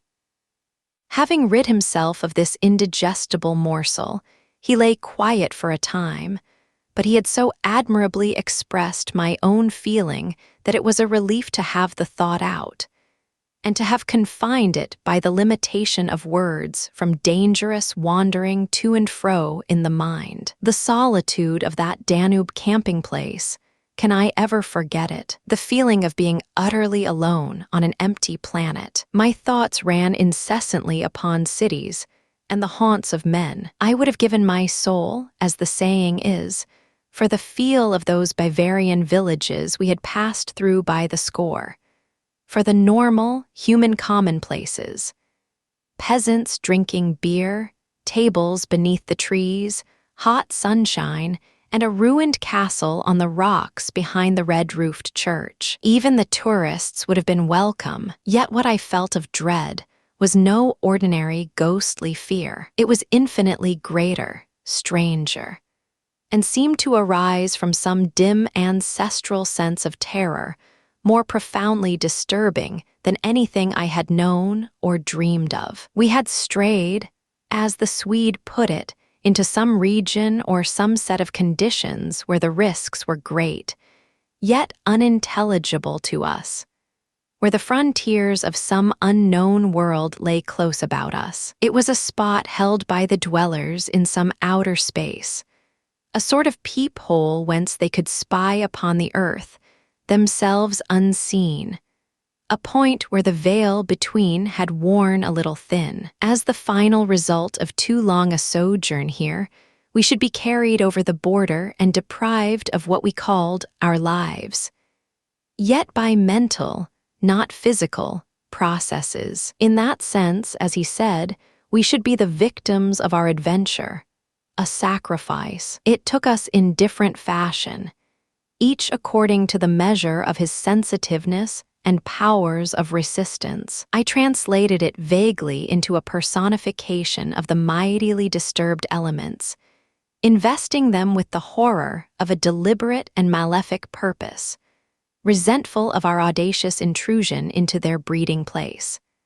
Whereas my friend threw it into the unoriginal form at first of a trespass on some ancient shrine, some place where the old gods still held sway, where the emotional forces of former worshippers still clung, and the ancestral portion of him yielded to the old pagan spell. At any rate, here was a place unpolluted by men, kept clean by the winds from coarsening human influences, a place where spiritual agencies were within reach and aggressive. Never, before or since, have I been so attacked by indescribable suggestions of a beyond region, of another scheme of life, another revolution not parallel to the human. And in the end, our minds would succumb under the weight of the awful spell, and we should be drawn across the frontier into their world. Small things testified to the amazing influence of the place,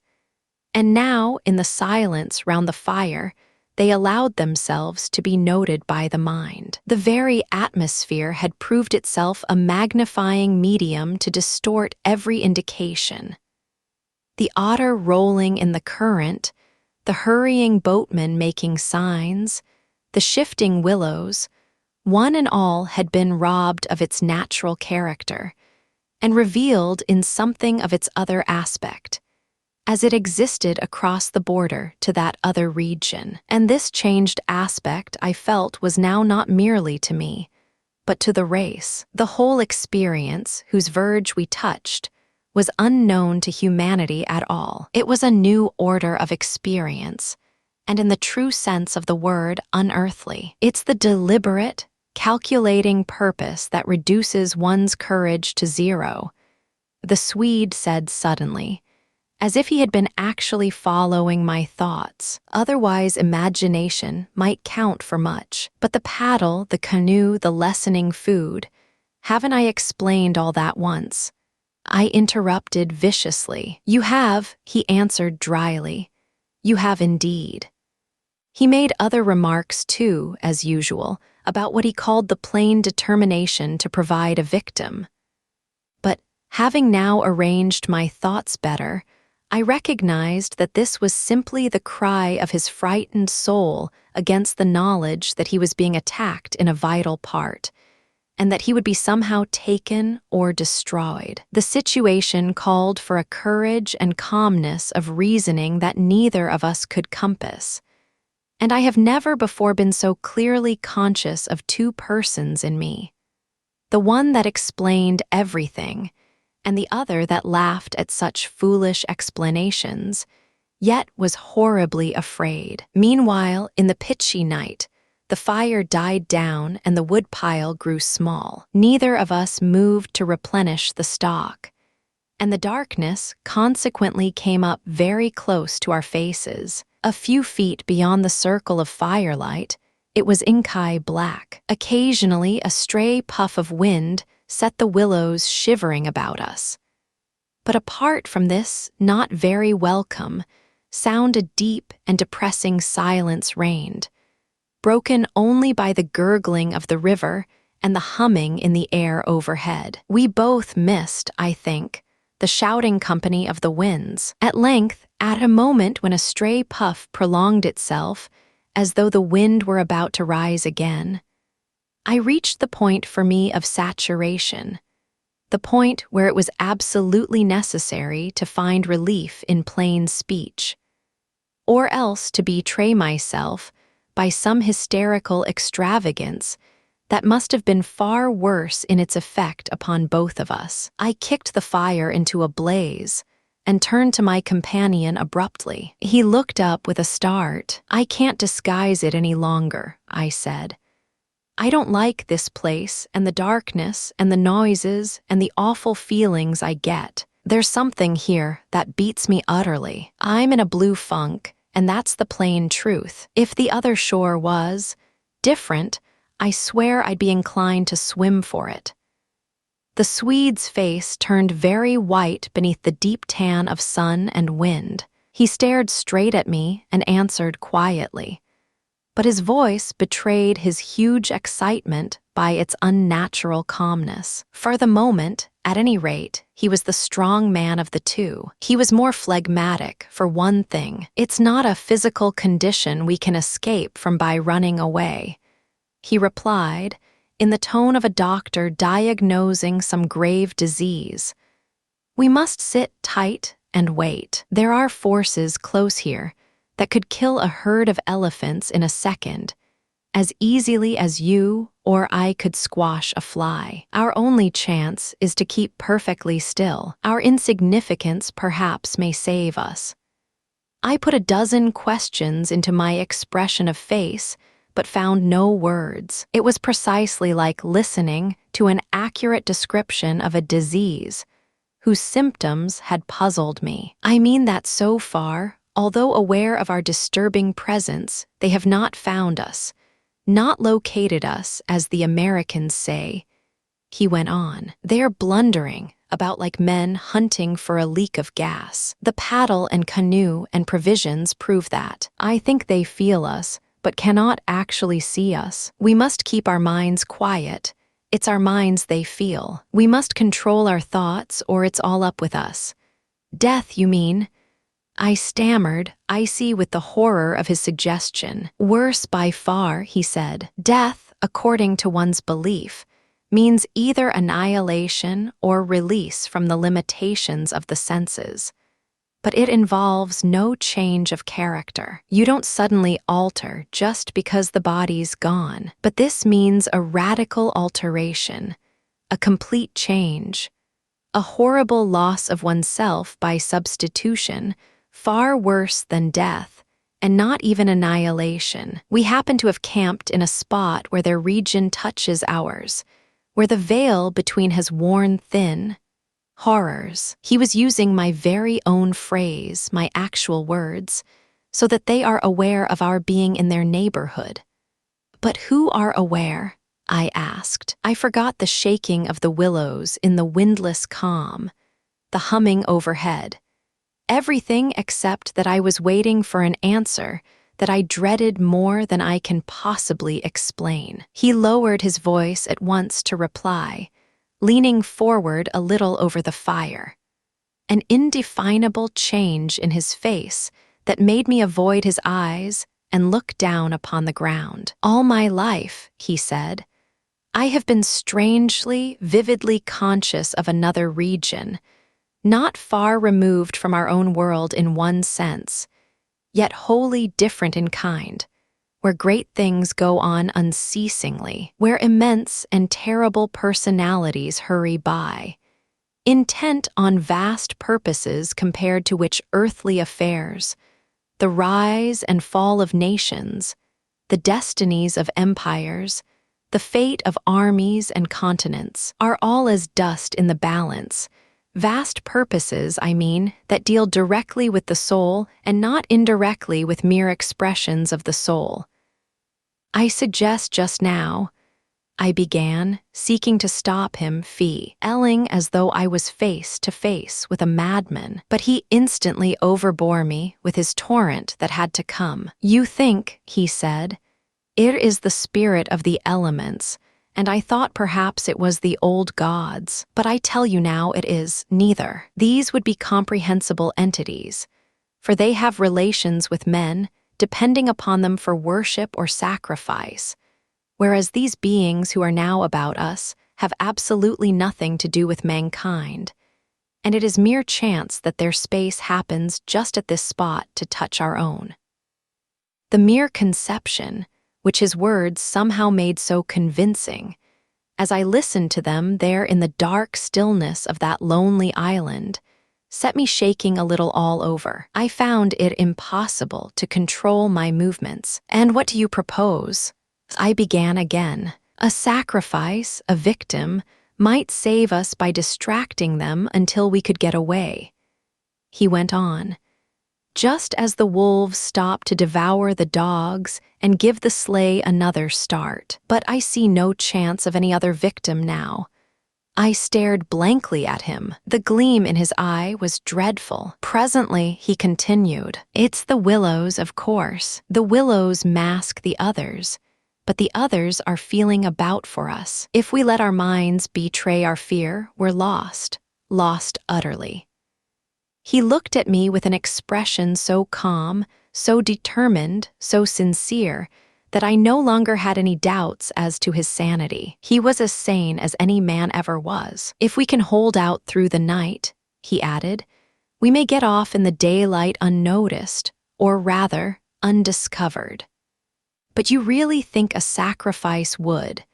That gong-like humming came down very close over our heads as I spoke, but it was my friend's scared face that really stopped my mouth. "Hush," he whispered, holding up his hand. "Do not mention them more than you can help. Do not refer to them by name. To name is to reveal. It is the inevitable clue, and our only hope lies in ignoring them, in order that they may ignore us."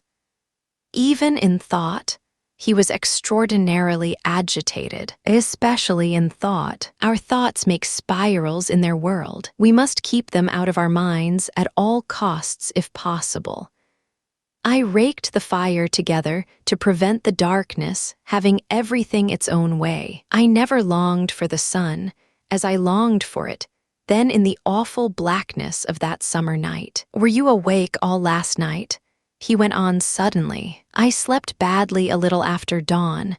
I replied evasively, trying to follow his instructions, which I knew instinctively were true.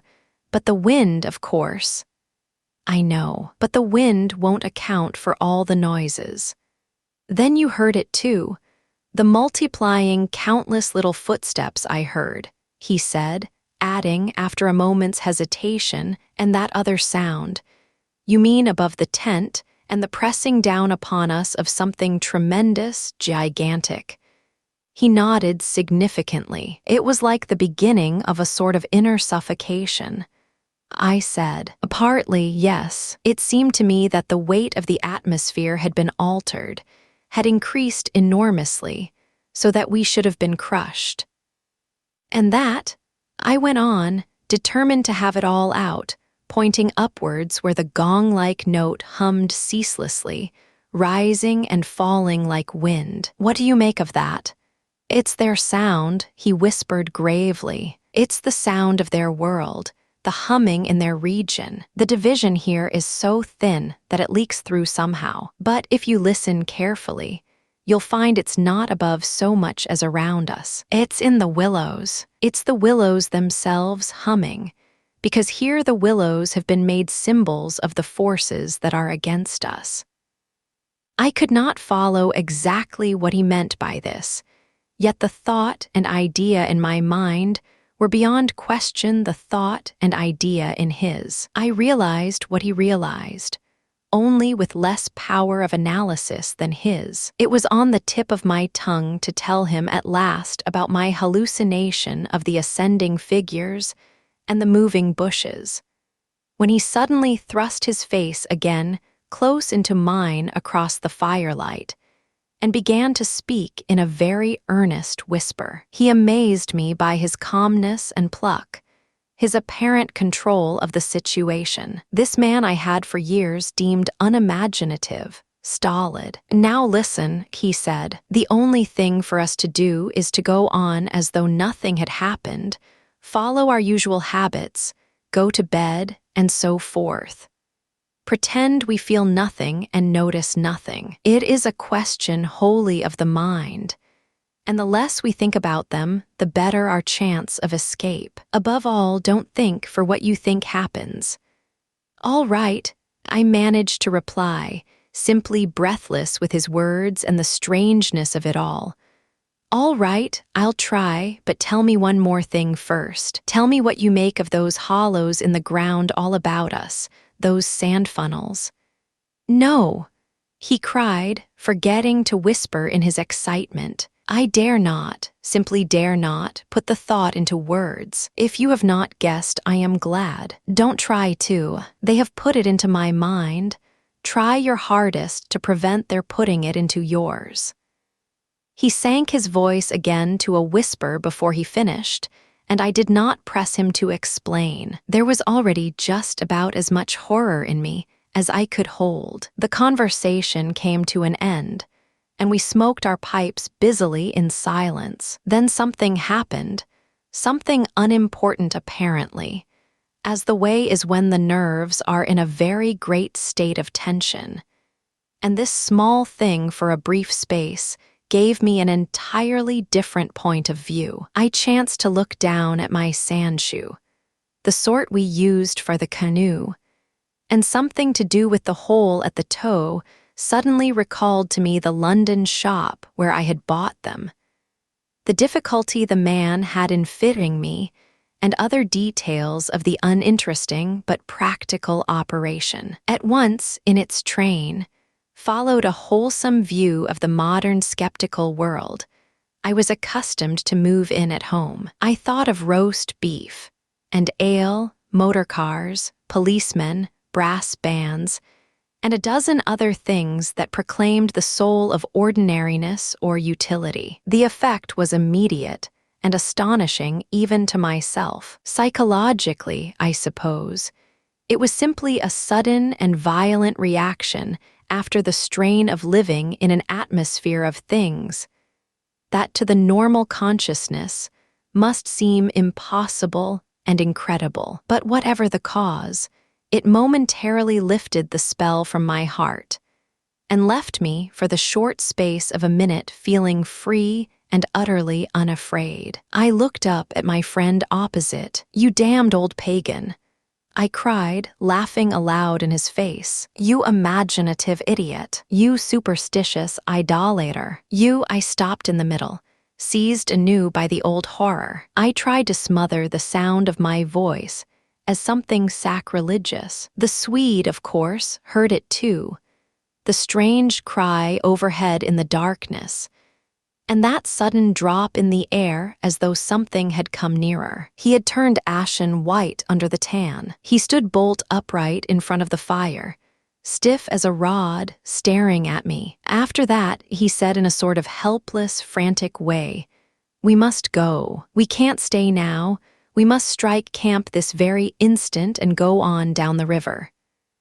He was talking, I saw, quite wildly, his words dictated by abject terror, the terror he had resisted so long, but which had caught him at last. "In the dark," I exclaimed, shaking with fear after my hysterical outburst, but still realizing our position better than he did. A sheer madness. The river's in flood, and we've only got a single paddle. Besides, we only go deeper into their country. There's nothing ahead for 50 miles but willows, willows, willows.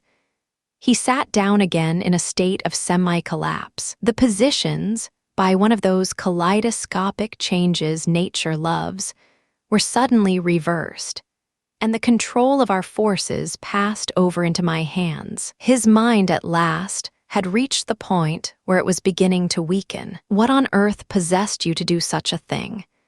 He whispered with the awe of genuine terror in his voice and face. I crossed round to his side of the fire. I took both his hands in mine, kneeling down beside him and looking straight into his frightened eyes. "We'll make one more blaze," I said firmly, "and then turn in for the night. At sunrise, we'll be off full speed for Comorn. Now, pull yourself together a bit, and remember your own advice about not thinking fear."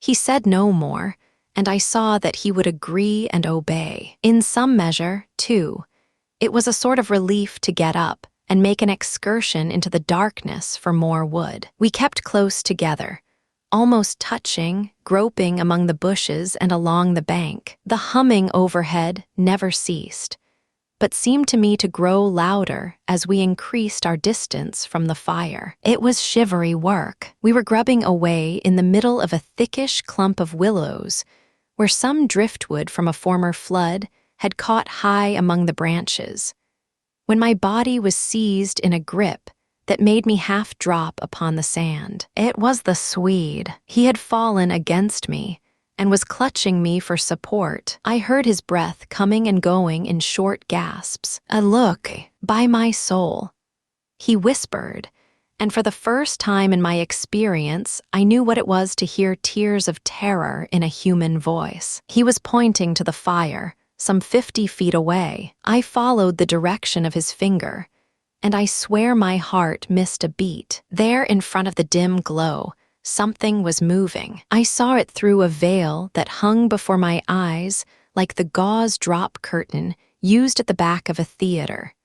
Hazily a little. It was neither a human figure nor an animal. To me, it gave the strange impression of being as large as several animals grouped together, like horses, 2 or 3, moving slowly. The Swede, too, got a similar result, though expressing it differently, for he thought it was shaped and sized like a clump of willow bushes, rounded at the top and moving all over upon its surface, coiling upon itself like smoke, he said afterwards. I watched it settle downwards through the bushes. He sobbed at me. "Look, by God, it's coming this way. Oh, oh," he gave a kind of whistling cry. "They've found us." I gave one terrified glance, which just enabled me to see that the shadowy form was swinging towards us through the bushes, and then I collapsed backwards with a crash into the branches. These failed, of course, to support my weight, so that with the Swede on top of me, we fell in a struggling heap upon the sand. I really hardly knew what was happening. I was conscious only of a sort of enveloping sensation of icy fear that plucked the nerves out of their fleshly covering, twisted them this way and that, and replaced them quivering. My eyes were tightly shut. Something in my throat choked me. A feeling that my consciousness was expanding, extending out into space, swiftly gave way to another feeling that I was losing it altogether and about to die. An acute spasm of pain passed through me, and I was aware that the Swede had hold of me in such a way that he hurt me abominably. It was the way he caught at me in falling, but it was the pain, he declared afterwards, that saved me. It caused me to forget them and think of something else at the very instant when they were about to find me. It concealed my mind from them at the moment of discovery, yet just in time to evade their terrible seizing of me. He himself, he says, actually swooned at the same moment, and that was what saved him. I only know that at a later date, how long or short is impossible to say, I found myself scrambling up out of the slippery network of willow branches, and saw my companion standing in front of me holding out a hand to assist me. I stared at him in a dazed way, rubbing the arm he had twisted for me. Nothing came to me to say, somehow. I lost consciousness for a moment or two. I heard him say, "That's what saved me." It made me stop thinking about them.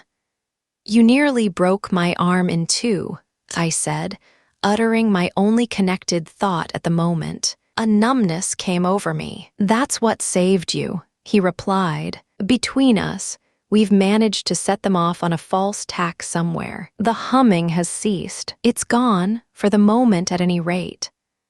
A wave of hysterical laughter seized me again, and this time spread to my friend too.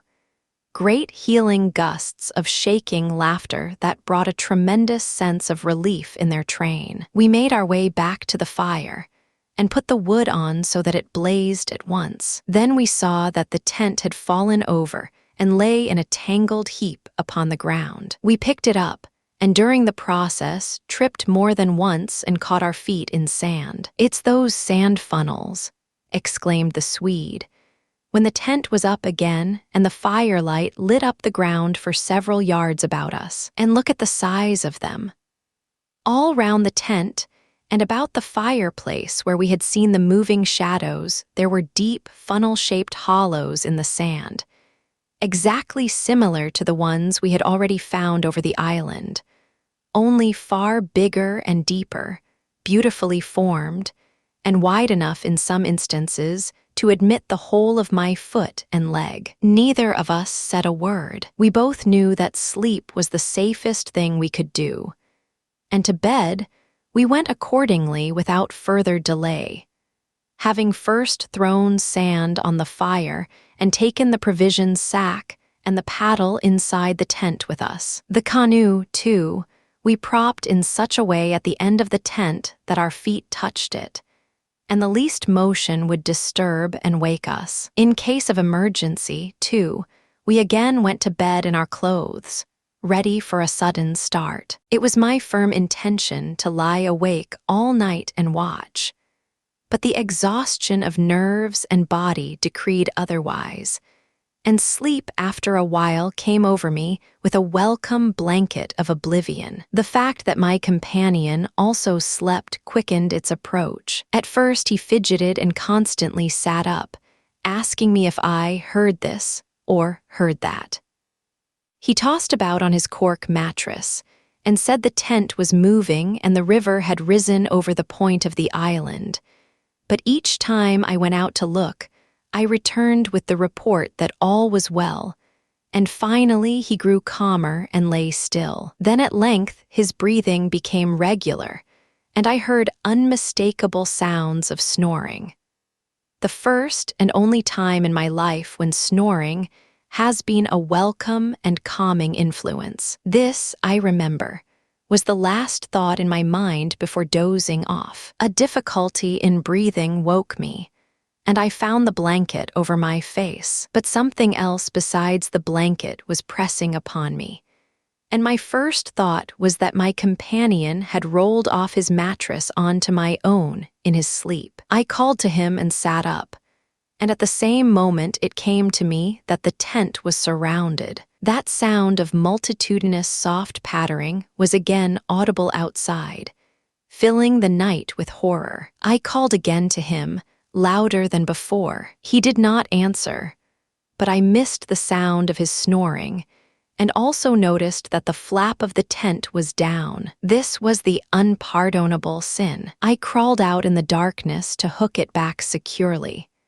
and it was then, for the first time, I realized positively that the Swede was not here. He had gone. I dashed out in a mad run, seized by a dreadful agitation, and the moment I was out, I plunged into a sort of torrent of humming that surrounded me completely and came out of every quarter of the heavens at once. It was that same familiar humming, gone mad. A swarm of great invisible bees might have been about me in the air. The sound seemed to thicken the very atmosphere, and I felt that my lungs worked with difficulty. But my friend was in danger, and I could not hesitate. The dawn was just about to break, and a faint whitish light spread upwards over the clouds from a thin strip of clear horizon. No wind stirred. I could just make out the bushes and river beyond, and the pale sandy patches. In my excitement,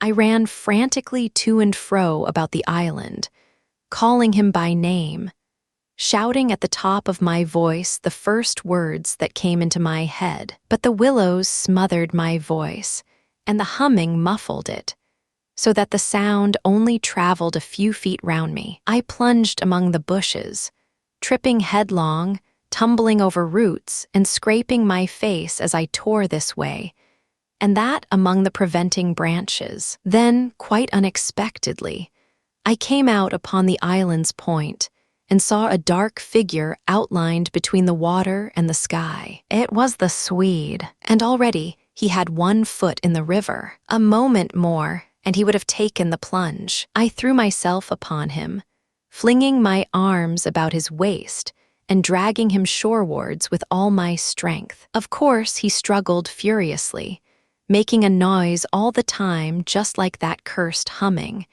and using the most outlandish phrases in his anger about going inside to them, and taking the way of the water and the wind, and God only knows what more besides, that I tried in vain to recall afterwards, but which turned me sick with horror and amazement as I listened. But in the end, I managed to get him into the comparative safety of the tent, and flung him breathless and cursing upon the mattress where I held him until the fit had passed. I think the suddenness with which it all went, and he grew calm, coinciding as it did with the equally abrupt cessation of the humming and pattering outside. I think this was almost the strangest part of the whole business, perhaps, for he had just opened his eyes and turned his tired face up to me so that the dawn threw a pale light upon it through the doorway, and said, for all the world just like a frightened child, "My life, old man, it's my life I owe you. But it's all over now anyhow. They've found a victim in our place." Then he dropped back upon his blankets and went to sleep literally under my eyes. He simply collapsed and began to snore again as healthily as though nothing had happened.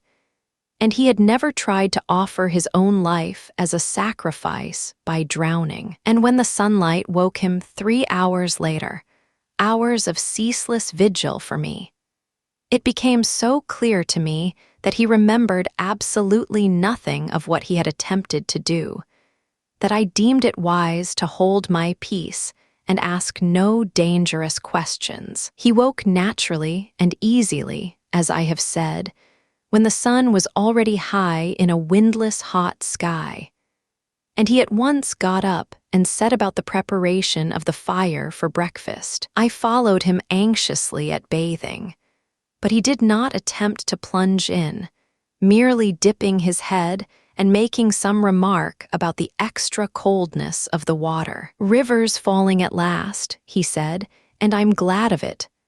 "The humming has stopped too," I said. He looked up at me quietly with his normal expression. Evidently, he remembered everything, except his own attempt at suicide. "Everything has stopped," he said, because he hesitated, but I knew some reference to that remark he had made just before he fainted was in his mind, and I was determined to know it. "Because they've found another victim," I said, forcing a little laugh. "Exactly," he answered, "exactly. I feel as positive of it as though I feel quite safe again, I mean." He finished. He began to look curiously about him. The sunlight lay in hot patches on the sand. There was no wind. The willows were motionless. He slowly rose to feet. "Come," he said, "I think if we look, we shall find it." He started off on a run, and I followed him. He kept to the banks, poking with a stick among the sandy bays and caves and little backwaters, myself always close on his heels. "Ah," he exclaimed presently, "ah." The tone of his voice somehow brought back to me a vivid sense of the horror of the last 24 hours, and I hurried up to join him. He was pointing with his stick at a large black object that lay half in the water and half on the sand. It appeared to be caught by some twisted willow roots, so that the river could not sweep it away. A few hours before the spot must have been under water. "See," he said quietly, "the victim that made our escape possible." And when I peered across his shoulder, I saw that his stick rested on the body of a man. He turned it over. It was the corpse of a peasant, and the face was hidden in the sand. Clearly the man had been drowned, but a few hours before, and his body must have been swept down upon our island somewhere about the hour of the dawn.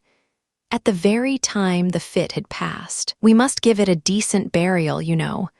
I suppose so, I replied. I shuddered a little in spite of myself, for there was something about the appearance of that poor drowned man that turned me cold. The Swede glanced up sharply at me, an undecipherable expression on his face, and began clambering down the bank. I followed him more leisurely. The current, I noticed, had torn away much of the clothing from the body, so that the neck and part of the chest lay bare. Halfway down the bank, my companion suddenly stopped and held up his hand in warning. But either my foot slipped, or I had gained too much momentum to bring myself quickly to a halt, for I bumped into him and sent him forward with a sort of leap to save himself. We tumbled together on to the hard sand, so that our feet splashed into the water, and before anything could be done, we had collided a little heavily against the corpse. The Swede uttered a sharp cry, and I sprang back as if I had been shot. At the moment we touched the body, there rose from its surface the loud sound of humming, the sound of several hummings, which passed with a vast commotion as of winged things in the air about us, and disappeared upwards into the sky, growing fainter and fainter till they finally ceased in the distance. It was exactly as though we had disturbed some living, yet invisible creatures at work. My companion clutched me, and I think I clutched him, but before either of us had time properly to recover from the unexpected shock, we saw that a movement of the current was turning the corpse round so that it became released from the grip of the willow roots. A moment later it had turned completely over, the dead face uppermost, staring at the sky. It lay on the edge of the main stream. In another moment, it would be swept away. The Swede started to save it, shouting again something I did not catch about a proper burial, and then abruptly dropped upon his knees on the sand and covered his eyes with his hands. I was beside him in an instant. I saw what he had seen, for just as the body swung round to the current, the face and the exposed chest turned full towards us, and showed plainly how the skin and flesh were indented with small hollows, beautifully formed, and exactly similar in shape, and kind to the sand funnels that we had found all over the island. Their mark, I heard my companion mutter under his breath, their awful mark. And when I turned my eyes again from his ghastly face to the river, the current had done its work, and the body had been swept away into midstream and was already beyond our reach and almost out of sight, turning over and over on the waves like an otter. Thanks for watching. If you liked this video, hit like, share it with fellow horror lovers, subscribe for more classic dark fiction, and drop your thoughts in the comments. Did the Willows unsettle you too?